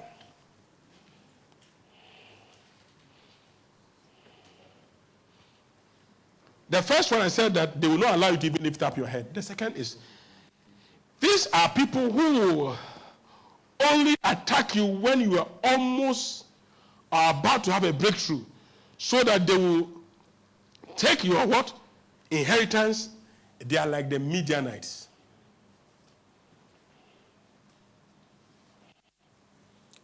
As soon as you break through a little bit is a signal. A little bit.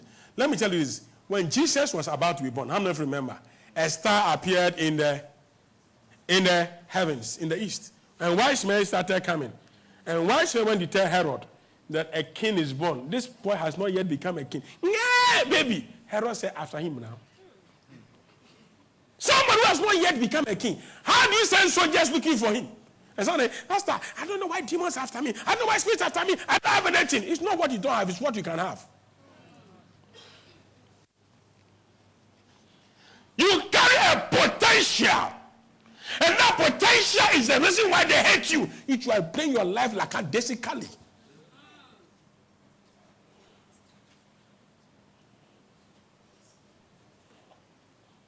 Why is it in power?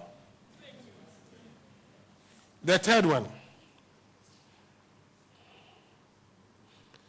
These are people who wait. They wait when you break through. Give me Judges chapter 6. When you break through, you are about to chop, they say, you say what?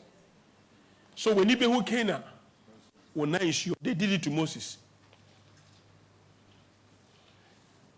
Moses, you can take the children of Israel to the promise and out of Egypt, but your pattern will fight you. Anger. Moses' anger rose up last minute. You couldn't go to the promised land. You can work with somebody when the breakthrough is about to come. When they're about to buy a car for everybody, I resign.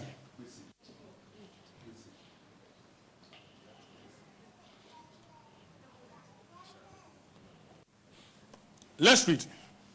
Judges chapter 6. Give me from verse 1, please.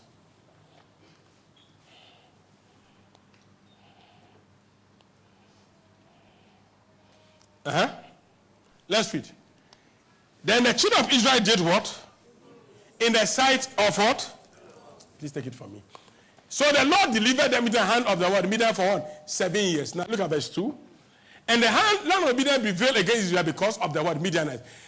The children of Israel made for themselves dens and caves and the strongholds which are in the mountains. Influence. 3. So it was whenever Israel has sown, the Midianites will come up, and also Amalekites and the people of the east would come back against them. So verse 4. A man, then they would encamp against them and destroy the produce of the earth as far as Gaza, and leave no substance for Israel, neither sheep, nor ox, nor donkey.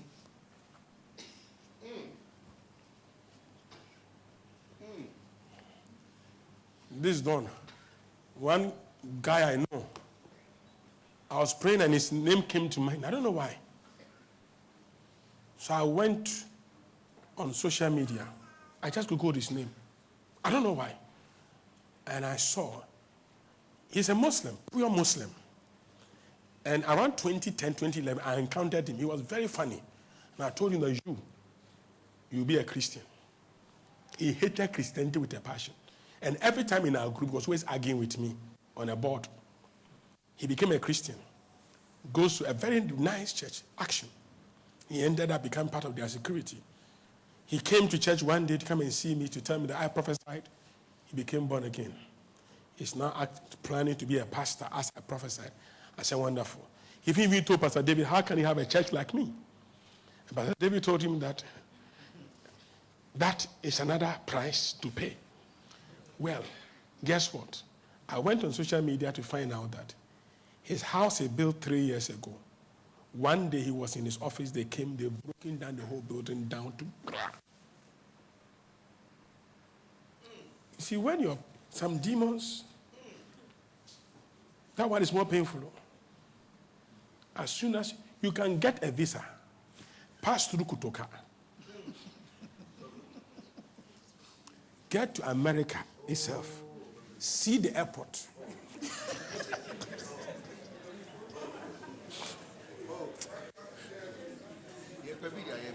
Now, look, it nearly happened to me, but I do remember. We went to Dubai. We crossed everything. We got there. They said, I'm not the one in the passport. They checked my thumbprint. They said, look into the camera. I look. This one too, I look. They say it's not me. Next, so they took me to the overall. Eresi is gone. Mommy is gone. Pastor Charles is gone. Abby is gone. Duff is gone. Pastor Tony is gone. They were standing there waiting for their general overseer.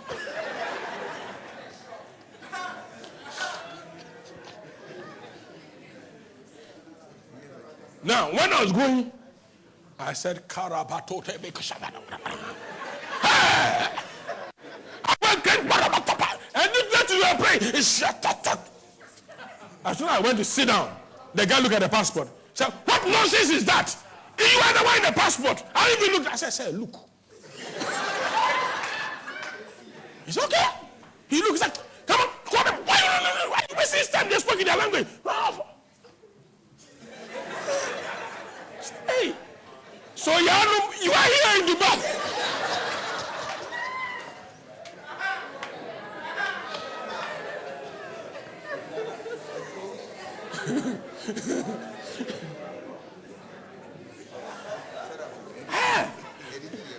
When you don't tell us when it's your party.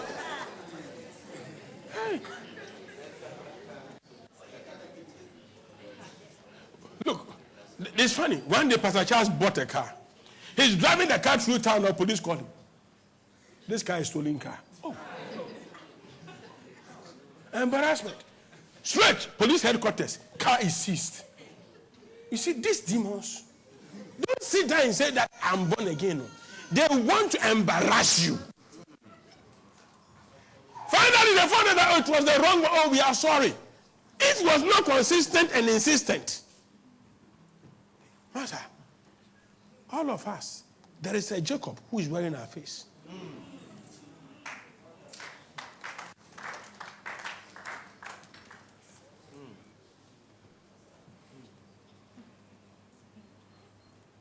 And can you imagine, when the car was at the police headquarters, you have to look for another car to go to the police headquarters every day. You bought your own car with money. Wrong investigation.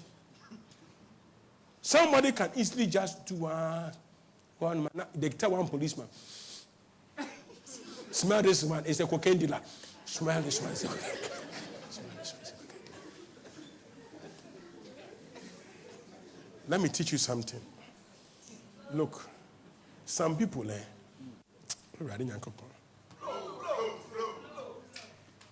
in the spirit realm, they are weed on you.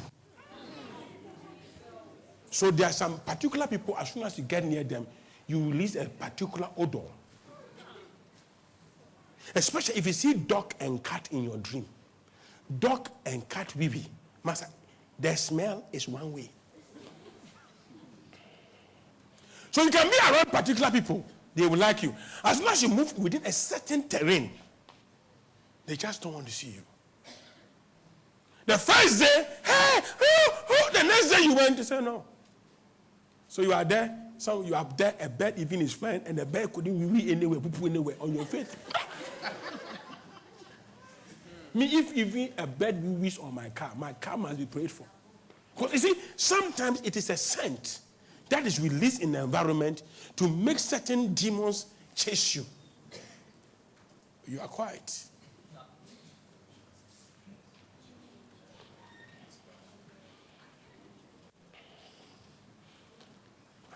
I've stayed with Pastor David, Pastor Victor before. We all wear white singlet. My wife knows my singlet because of my body odor.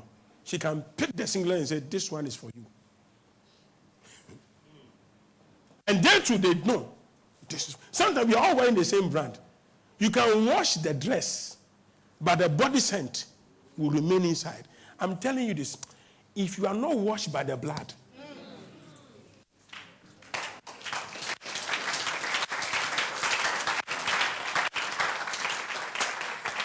so the third devourer, that devourer waits for you to arrive. And that devourer works among the black community. That's the devourer that went after Tyson, Michael Jackson. They wait till when you get to the top, some scandal must come to bring you down.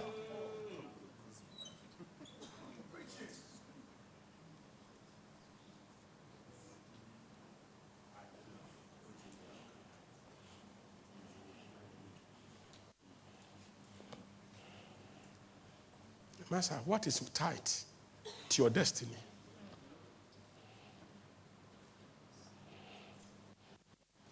When we started this video, everybody saw the enemy wanted me to die. Even drunkards saw it. Look, drunkards could be passing and they will tell people, tell their pastor to do 21 days fasting. Drunkards. And I wasn't shocked. Because you see, when you want to break barriers, if you like, any of you, apart from the pastors, try come and sit here and see what Irene and Tiagidens will do to you. The sister will naturally remove you from the chair. There are some places, if you decide to go, the system will say no to you. But let God bless you and become a big man. They say, you will say, come and sit down. Why are they giving you seat now? You have overcome certain principalities and certain powers. And the same people who are not giving you access are not giving you access. You can say, I want to sit on this chair. Nobody say no. Nobody say no. I tell the protocol, let the person sit. I say, let the person sit down. When God says, I am rebuking the devourer, no one can stop God.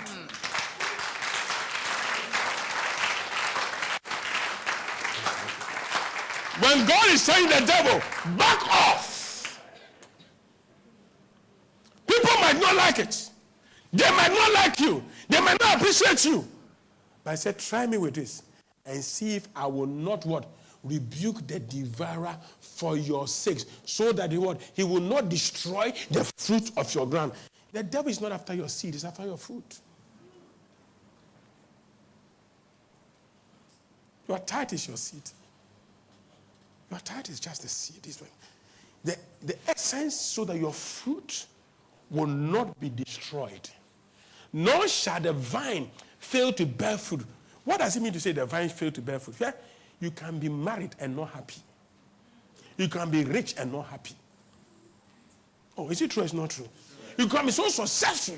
So he said, your vine will not fail to bear fruit for you in the field, says the Lord of hosts. And he said that what? Wicked generation. And those people who are rebuking and speaking against this men of God and co. Go and see what they do to their fetish priests. When they are going to the shrine, they go with their back.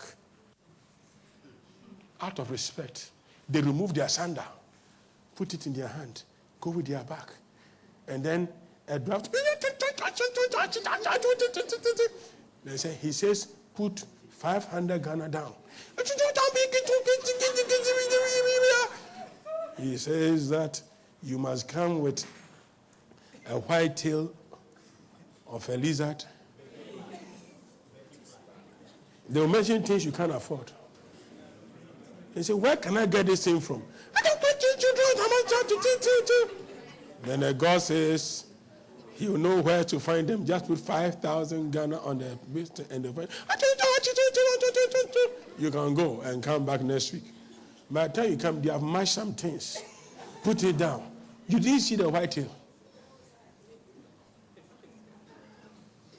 He said, put this one on your tongue. Put this one on your face.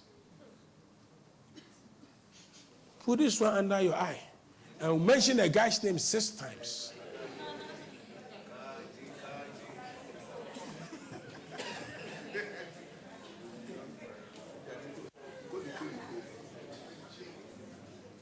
And you know what? They will come on social media and attack the people that God is using to take you to your next level.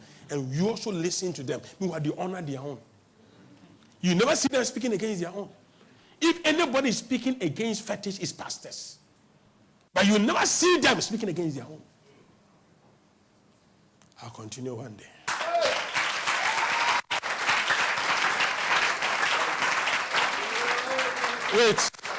Wait. Read what's on the screen. And all nations will call you. Yes. All nations will call you. Yes. For you shall be a delightful land. So, you see, know what it means to be a delightful land? Let me tell you this. Me, I'm a delightful land. Let me prove to you.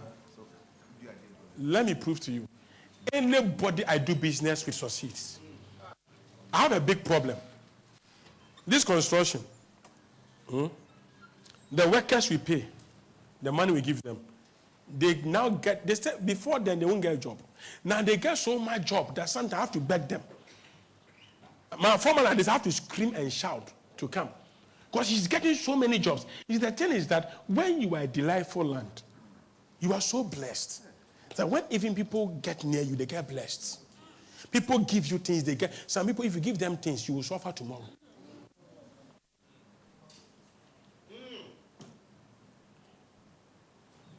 You become a delightful land. You become a land everybody wants to invest in. You move from a Nima land, forgive me, to a Kanda land in the same locality. Anoint yourself again. And you are going to tell God that this year, no devourer.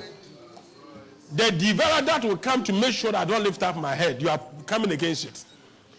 The next devourer is the devourer that will wait for you to lift it up. And the third devourer is the one who waits for you to make it in life. Then say, I'm coming for you. Am I teaching you?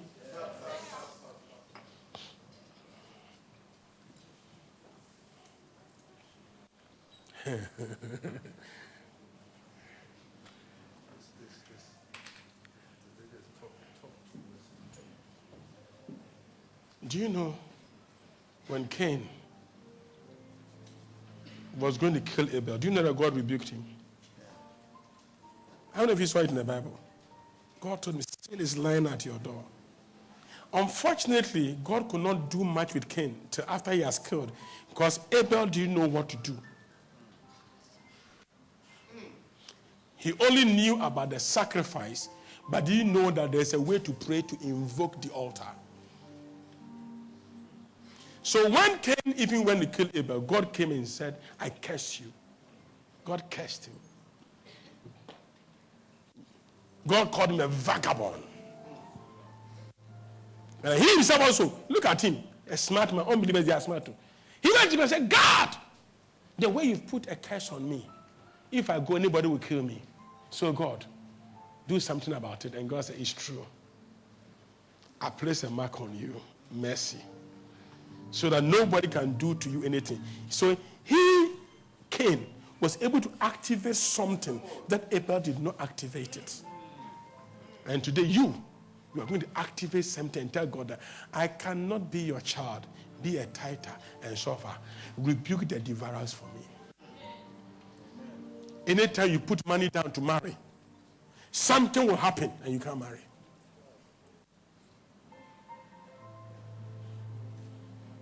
Because the enemy enjoys you doing that thing. Some people, when they are single, they will do. When they marry, their husband tells them, "Don't touch me."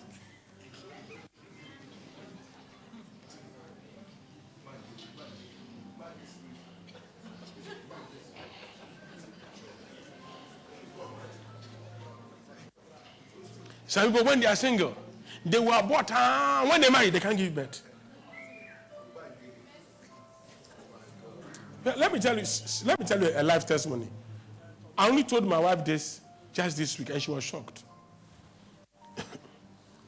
One day, a person, a minister or an MP, came to me and he said there were a lot of trucks they have in Tema.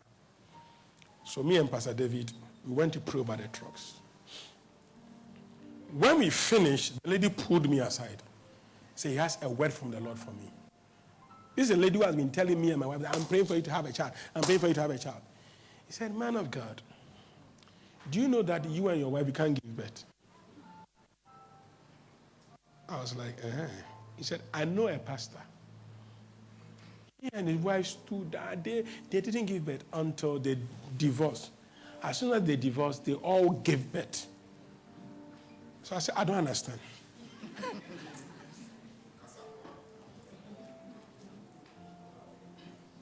From that day, I marked that person down. It wasn't an advice. It was a prophecy.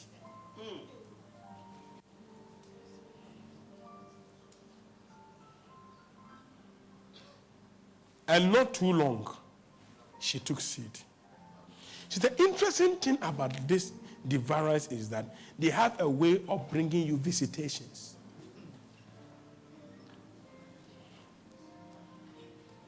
Somebody can easily come and give you some advice. You think it's normal advice. It's a devourer instincts implanted into your brain. Oh, yeah, Jesus.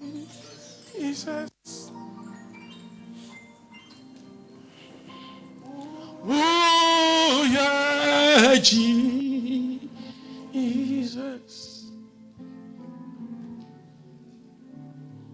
Oh, yeah, Jesus.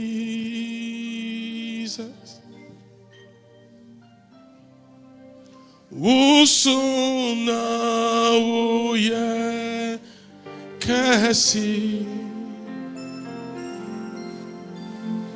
Osuru nyasa siyafu.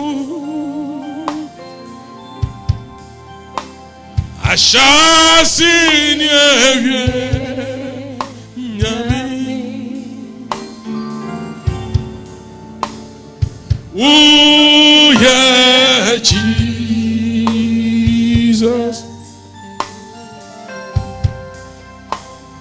Ooh, yeah, Jesus.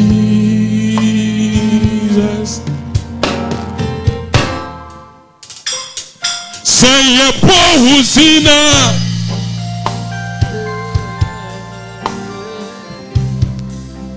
Kutu janina kutu.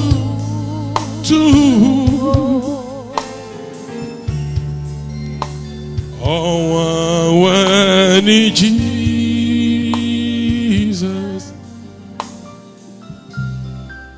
Now hear me. Somebody asked a question. So how do I overcome this money problem? Speak to money. Show money you have power. Don't let money show you power. Tell money what you want to do with it. Don't let money tell you what to do with it.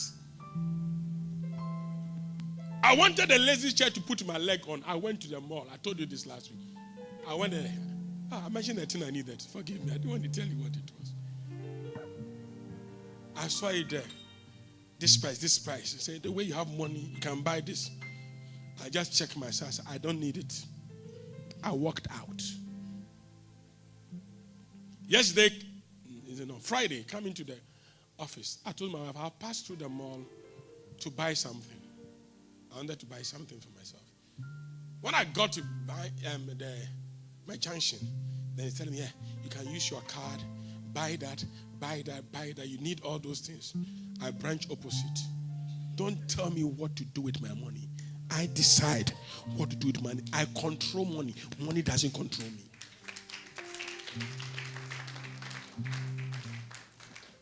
Just like you rebuke thoughts of evil, you must rebuke thought of money telling you what to do. When you can do that, God can put the resources in his warehouse. Because if he puts it in the warehouse, money will tell you what to do and you end up wasting his resources. Look at someone and say, does money control you or do you control money?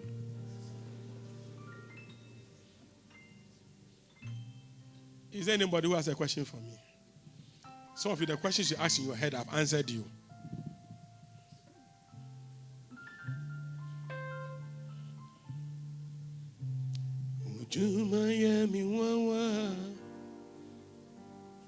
To me, I can see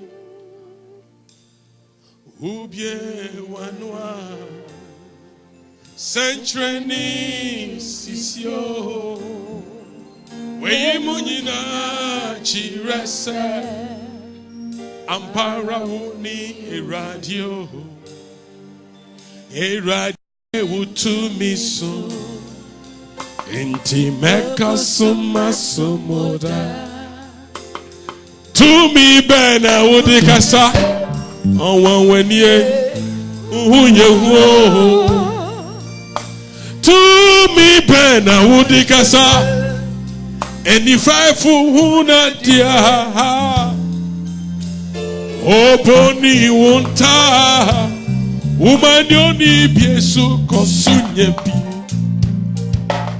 Mijwa metiasio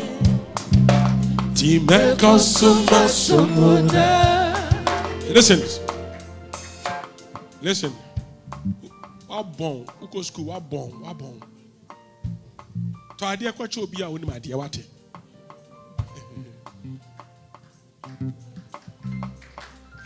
Find out someone who is doing better than you. Shake the person and say, you are doing so well. I wish I was like you. I bought something for you. Don't buy something you don't like. Buy something that will pain you.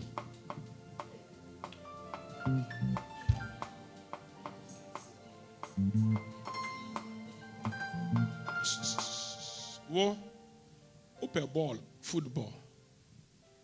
Aquano so open book. The aquano in book, the guy knows book than you. But he likes playing football, but he doesn't play well. But you know how to play football, he doesn't play well. Buy a good football boot that maybe you can't wear. Go and give it to him to play football. You too, very soon, you will know book.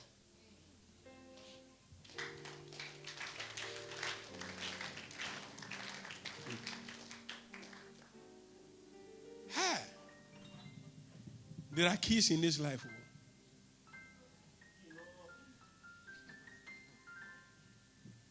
Some of the unbelievers, they do this. Do you know there are people who don't believe in Jesus, but they believe in the principle of tithing, so they do it because it works. One Muslim said, "So for more tithing, they use sikedro."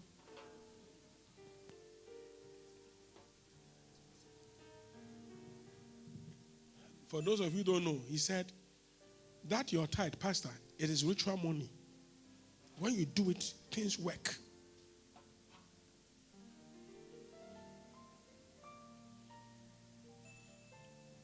Look at someone sitting around you and ask the person, are you a tither? When will you start paying your tithe? Ask someone sitting by you, do you give your first fruit? Have you ever given some before? Look at something. This year that you must be faithful.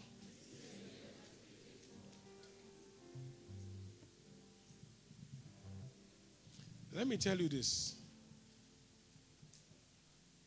The tithe, whether you pay or you don't pay, you will pay. Let me show you.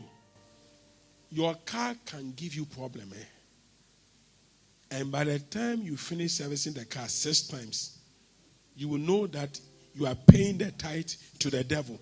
You will pay. It's either you are paying to God or you are paying to you will pay tithe. Some people pay tithe to their girlfriend only for the girl to break their heart. Send your other to cut shoe my girl.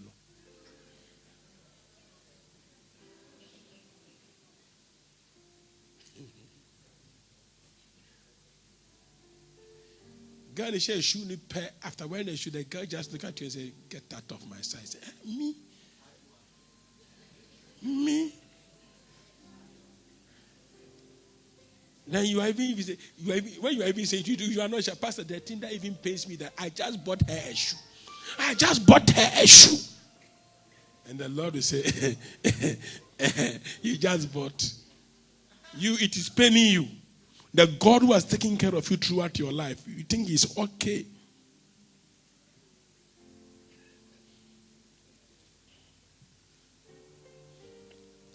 Now hear me. If you are a tither, you are going to pray this morning, afternoon. You are going to tell God. Now it's not only giving tithe at bridge, because let me tell you, actually you pay tithe to your church. You don't pay tithe to a fellowship. But what I'm trying to say is that maybe you've paid tithe before, whether in another church or you are going to tell God that, God, I can't be going through this. Where is the devourer you must rebuke? Because there's something you can't do it. You can't rebuke it.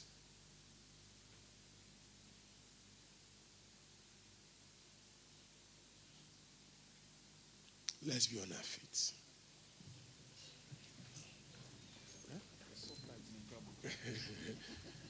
Now, you know what? I want to do this. You just reminded me. Pastor David, let everybody who has a tithe card have it now. If you have yours at home, no, it's not my headache. But if yours is here, lift it up.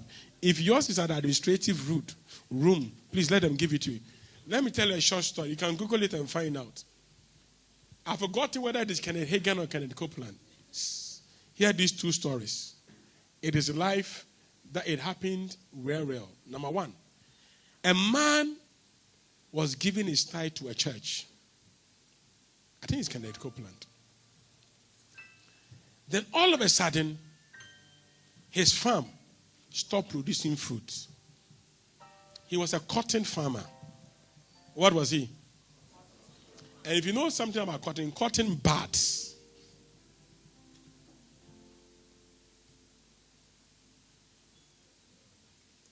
Everybody's farm was doing well except his farm. So he went to the pastor and said, Pastor, I'm a tither. My cotton is not bad. And you know what he did? The man of God said, let's go. So they went to the farm and the man of God lifted his tithe envelope or whatever and asked the Lord, Lord, rebuke the devourer. All of a sudden, right in life, the cotton started just life. The cotton started budding. Number 2. Another story is told about a tither who was in church giving tithe. Now you go to see, as he was giving tithe, his farm, who was a farmer, rice farmer, the farm was not yielding. No crop was growing. So the pastor went, prayed all kinds of prayer. Nothing was working. Then the guy got angry, sold the land, hectares, in America, and went to live in another country. And an unbeliever came to buy the land and asked a question. Hear this thing. If you grow rice here and it's not growing, what can grow? It's called wisdom. Sometimes if things are not working, the divider that God must rebuke is foolishness. God must rebuke foolishness from you. This unbeliever went for people to come and check the soil, not knowing that the soil has developed oil. There was black gold. Petrol has started developing under the land. That is why no crop was growing. But you see, as for him, God has taken him to his next level. But he lacked the wisdom. So the unbeliever came to buy the land. He came back and said that he wants shares. He said, no, by law, I bought it. Somebody's about to enjoy. Because it. So, if the Lord say, I'll rebuke the devourer, some of you, the devourer that was rebuked is foolishness. Sometimes who Jimmy? Oluo.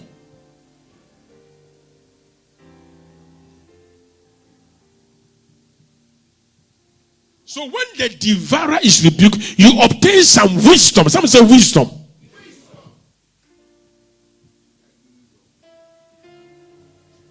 Are you with your tithe? If you don't have it, imagine you are holding it and lift up your hand.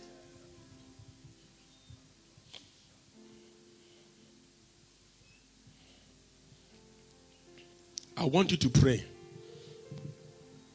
Lift your keyboard up for me. Don't follow me. Nobody follows me. Only me singing and the keyboard. Your name is Jehovah. Can I have the keyboard coming through the system, please? Your name is Elohim. At the mention of your name, every knee must bow. At the mention of your name, every tongue shall confess that you are the covenant keeping God. There is no one like you. God of Abraham, God of Isaac, God of Jacob, God of Elijah, you answered by fire.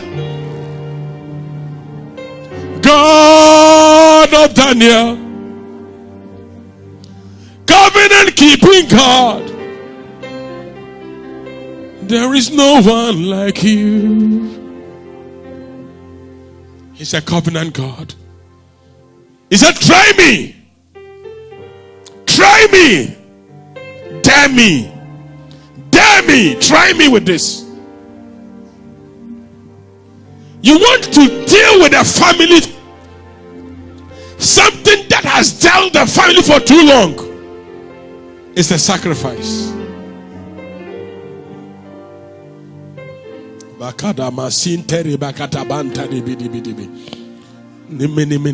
Pray to God. Rebuke me for my foolishness, because I want to receive the wisdom to enable me go to my next level. If you have not been a faithful tither, ask God, God, give me an opportunity once again to be a tither.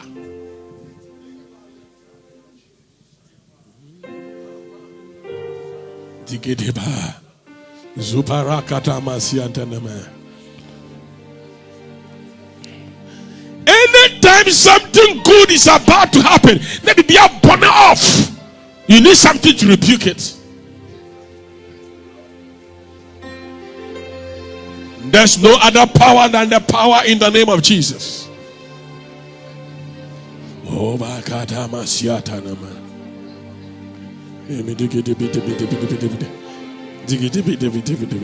keep praying.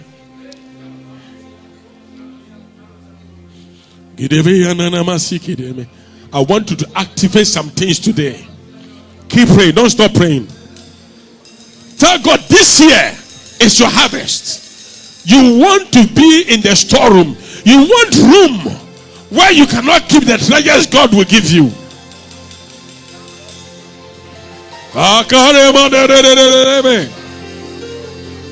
We praise your name, Lord. We praise your name, Lord. If I tithe and things are not working, Ask the Lord, where is your rebuke, Lord? Where is your rebuke, Lord? Where is your rebuke, Lord? You said I should try you.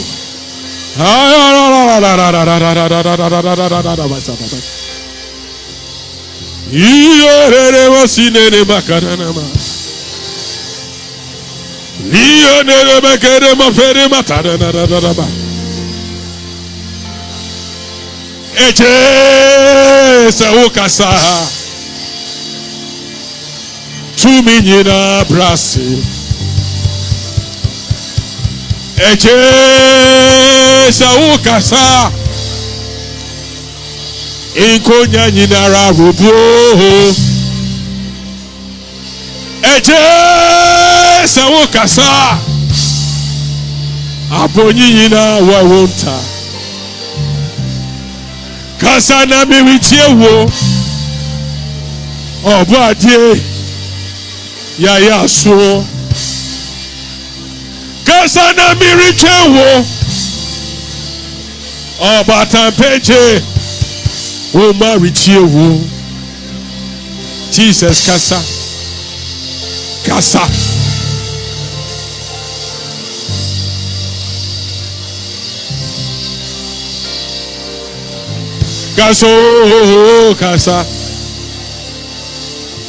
kasa na meritie wo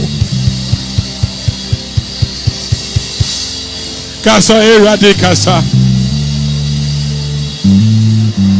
na yeriche wo Jesus kasa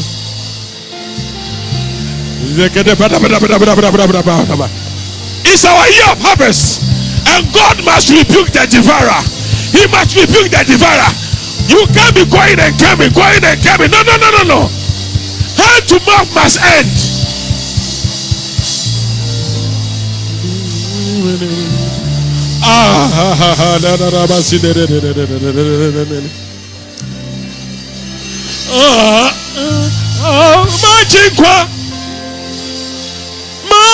Who was it? Many dadu. Onima yaresa minyamye abramitiasi mitumiho shewonsa so mimo minyamye abramitiasi yetuyeho shewonsa Miramapa Asembia meka chirewo Enuti na baba Aomaji kwa Kabibi chiremyo Miramapa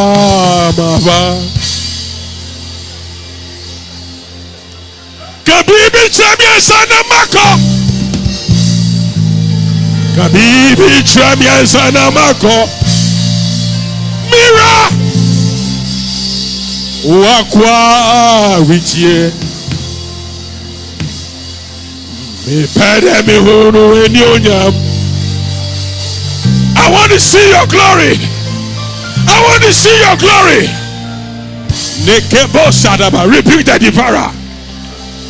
Kada bada. Ikanana masana na masina. Don't give room.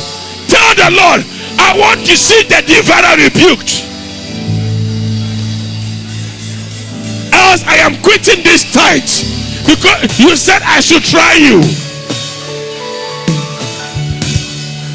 This is not something you say I should believe. This is not something you say I should believe. This is something you said I should try you. If it is belief, it is different. So I'm not taking a no for an answer. Nobody can take my land. Nobody can take my property. Nobody can take what is mine.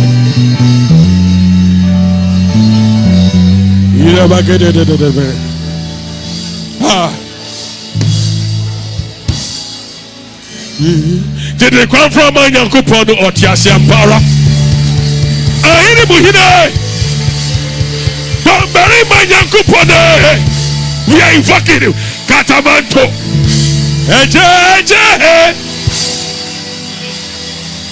Only now, Tiasiampara. Anyame Munyara, Yamino, Okokoko, Ehunteru, Judah Mujata. Una waka epemwo usheswa ejina ho akasa preko nyame no aye biafo ogomponi nyame yenche diampo onyame amechiwa me ntahida usini Yehova Rafa Shakana Tikuni El Shaddai che diampo nyame no Jehovah Adonai, as a universe to fly, Elohim, Elohim. When I would just say that,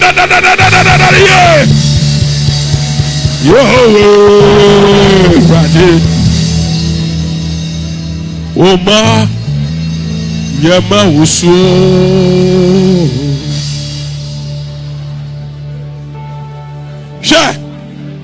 Catch me, tell God. This is not something you asked me to believe. It was like a bet. It was like an agreement. Try me and I will rebuke the devourer. So my part must be done. Your part must be done. Insist on your portion. Insist on your portion. Insist on your portion. God, I did my part 2 years ago, 3 years ago. I did not see result, but I want to see result. I gave my first fruit, I gave my tithe, and I insist on the result.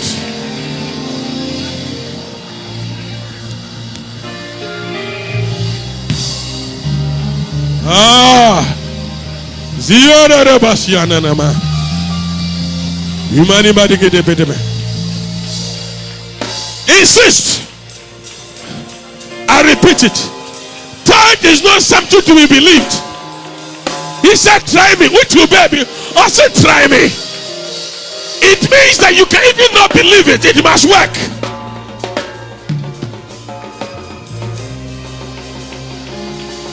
Is there somebody telling you, put your money in men's gold, you will get this? You will insist on what you must get because of what he told you he will give you. This is you and God.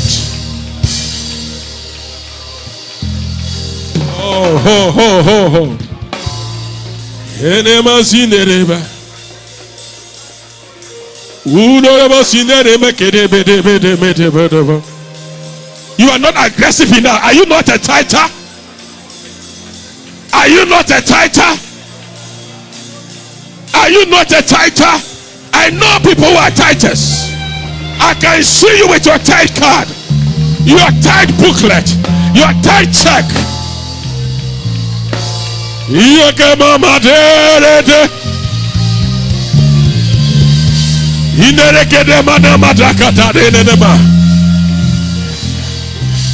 dey be team baby. And me carry me Bible no say. So me check. Nyame ma so wa che.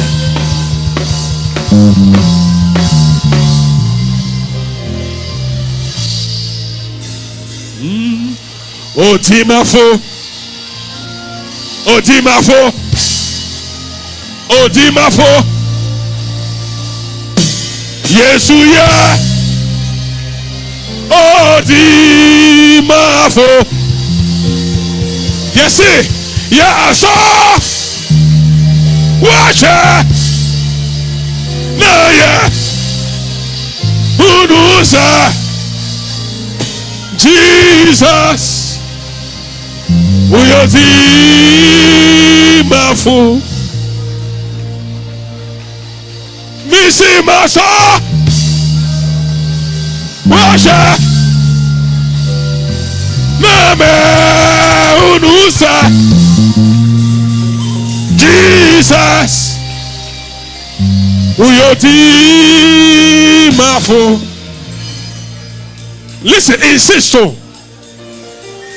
Hezekiah had to remember God. It's the same God who told the prophet he's going to die.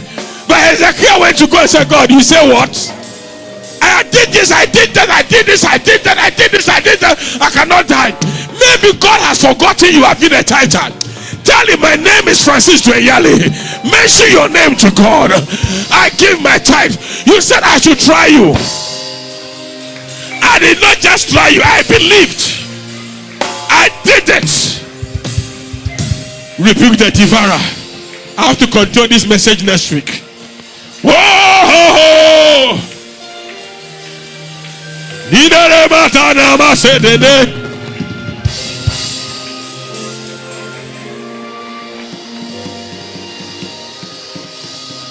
Keep praying.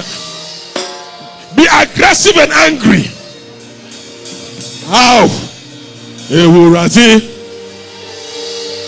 Umuna mizimi remasha. Ajinkwa jinio. How? Ewurati. Umuna mizimi remasha. Ajinkwa jinio. Anywhere say we enter into. Fiepe kopi matoye. Etifi kosi anafo. Mini obiara kawo. Elope meto mi ho. Shawonsa. Sawonya mi bebo mi ho pai. Efiri. Ha! Atafonu shishe biemo. Hey! Wotu mi susana paneviase. Baby ara watamodo. Ewurase. Se ohumia. Mawonsan. Wotu mi susana paneviase. Baby ara watamino. If they're after me at the office, if they're after me at home, if they're after me in my business, whatever they're after me, rebuke them. Oh, Mawana, what Taramotono. Erazi Mawonsano, Mawajineransano, Mawana, what Taramotono. Fear pay for to be dear. Powers of darkness, wicked spirit, sicknesses, diseases, we rebuke. The Lord rebuke. He can tell him a tonterimidebe.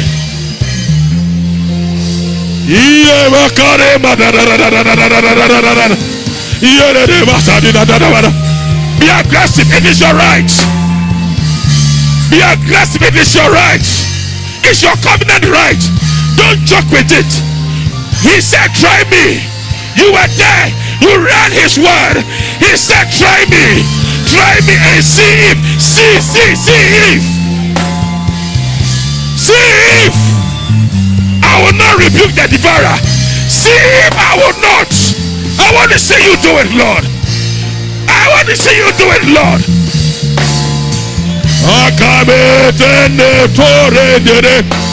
I want room. I want the room filled with my resources. I want to have a house that I can have so many things I can't even pack them in. Already,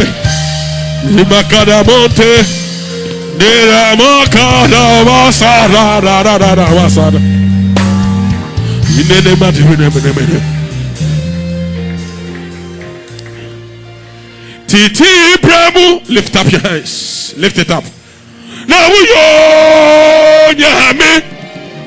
you did it before. And so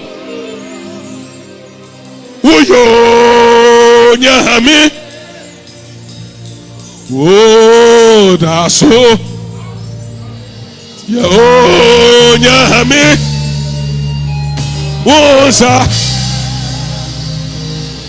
He's the same God that rebuked. Listen, Next week, if there is time, I'll teach you this. Israel was about to be attacked by the Philistines. Eli had backslided. Someone had just become a priest. And Israel didn't know what to do. The Ark of Covenant was there. And they heard the Philistines were coming. They were coming. They were coming. Someone said, bring me a young suckling. And the Lord said, when he offered the sacrifice, the Lord began to rain stones. Hey. Master, have you seen God raining stones instead of rain coming down? Is it 1 Samuel chapter 7? There was hailstone. Thunder and stone started beating the Philistines. As soon as the sacrifice caught fire. What am I talking to you about? If you are standing before, you are telling God that God, I invoke it. Now, if listen, I was saying something whilst you were praying. I said, tithe is not something you believe. It's like putting your money in men's gold. You are going to collect your money. If you tithe, he said, try me. You don't go saying, I tried you. No. You told me that you will rebuke the devourer for my sake. There is something that you can do for my sake today. There is something that you can do for my sake today.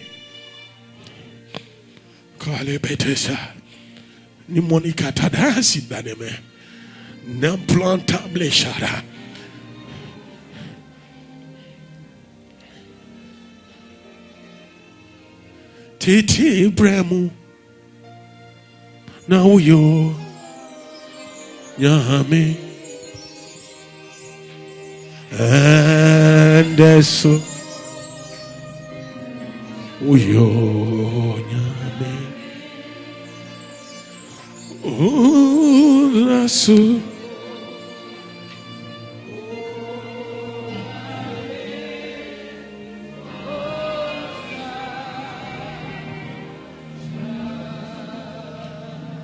The next prayer, he said, I'll open the windows of heaven and pour you out a blessing, such blessing that there will not be enough room to receive it. That is when you have your house, but you have too many cars. You have to ask your neighbor, can I park my car here? Because you don't have enough room. That is when your bank accounts, your bank call you and say, can we have a loan from you? The day you say, I'm removing my money, the bank kneels down and say, please, you want our bank to collapse? That is when you tell a bank that you alone cannot receive my returns.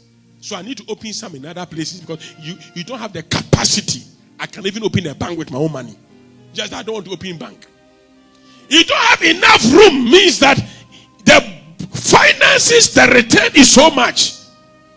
That is when somebody plants cocoa, reaps a harvest that his door cannot close because there's not enough room.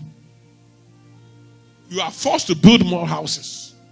You are forced to expand your territory. You are forced, not because of anything, because much is coming. Let me tell you this. Listen, this year by June, you won't pay your tithe in cash. You have to sign checks. Because it will not, the zeros will not be comfortable for you to carry it and bring it. So you just sign a check and you add 6 zeros, 7 zeros. I think I'm not prophesying to somebody here. Are you hearing me? That is because if you put it in rubber, it won't fit your pocket. You come and tell a man of God, that envelope thing you've given me, no money will fit in. If I take the new 200 series and I put it in, the tithe will not fit in. So I need a check. I want to sign because there is not enough room. That is when you have to even reduce the zeros because the amount of zeros you write at the check place is too much. So look at someone and say, I'm going to pray. I need more. Say this after me. We are going to pray. Say, Lord Jesus, you are my Lord and personal Savior. You are my senior brother. You are my king. I stand on your word that says, when you rebuke the devourer, you will bless me by opening the windows of heaven, and you give me a blessing such that I will not have enough room for it. Now, Lord, I have tried you. Prove yourself to me. Oh, yeah, clap your hands and begin to pray to Jesus.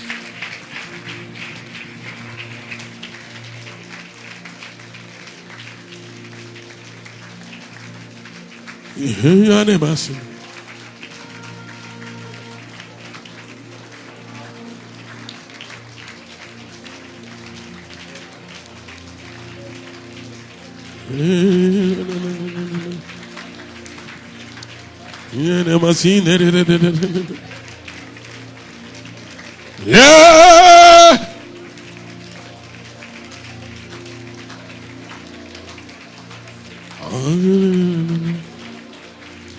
Come up, Jesus. Oh, demon for Jesus. Oh, come up for more pro for Yamino. Oh, become my water. Oh, come up for Jesus. Demon for Jesus. Oh, come out for more pro for Yamino. Oh, Betia, Mama, da. So, Brani Muyasi. Nasa Kono Muyasi.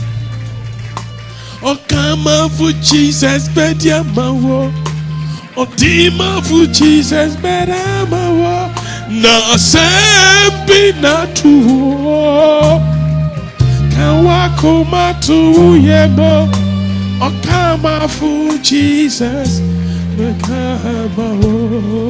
Oh, Soprani Muyasi.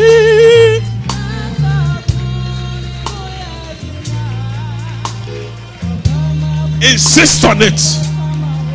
God, tithing is not a 419 scheme. Tithing is not a men's goal scheme. That you can't have your returns. No.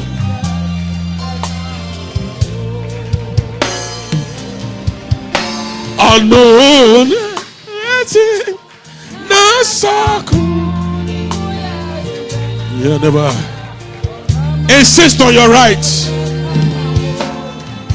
Insist on your rights. Pastors, insist on your rights. Titans, insist on your rights. Open the windows of heaven. Oh no, yeah. Oh no, yeah. Alpha.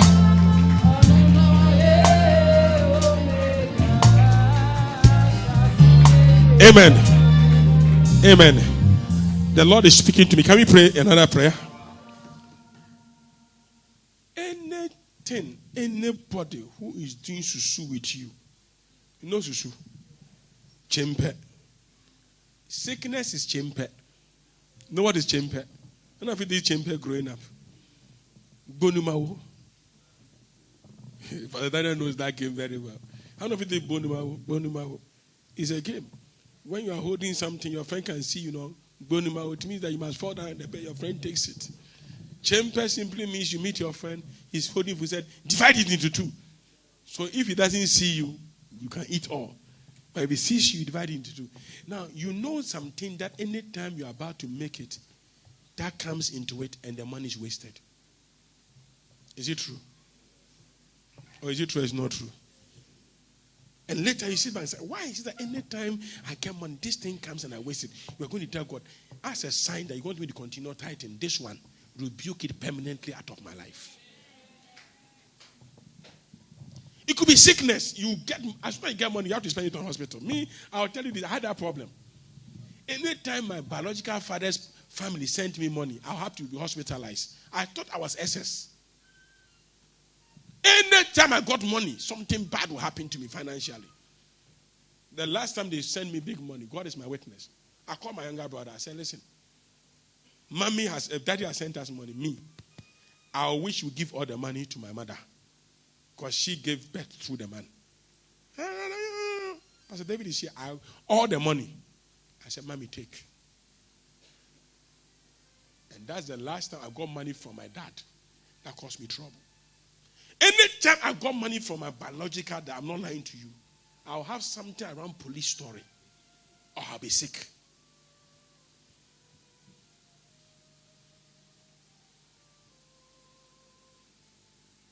Someone said, why your mother? My mother is a pastor. And she brought the man to give birth to me. I said, let me give all the money to her. Let her carry that burden. So let me be free. Now my dad sends me money. I chop it how I want to chop. No wahala. So you are going to pray anything. Some of you, when you see kind of a massem, when you see kind of alcoholism. Some of you, as soon as you get money, change friends. You go and join friends who will help you finish the money. Then you come back and say, say, Lord, anything, anybody planted in my life that is a devourer, today, I, Francis Yalley, I give you express permission. Rebuke the person out of my life. Rebuke the thing out of my life. I give you permission. Now clap your hands and begin to pray. Mention the thing. That is the waste. The devourer is a waster.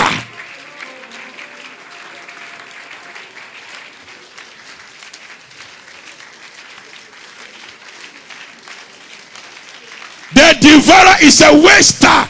The assignment of the devourer is to waste you.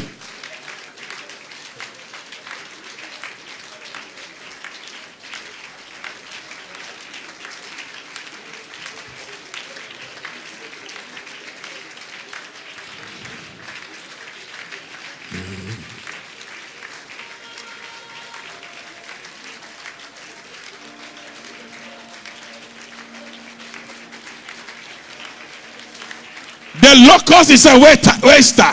The caterpillar wormer is a waster. The palmer wormer is a waster. The Bible said the Midian and the Amalekites, they came like locusts and came to devour the farms. Judges chapter 6. They just came to waste the whole farm.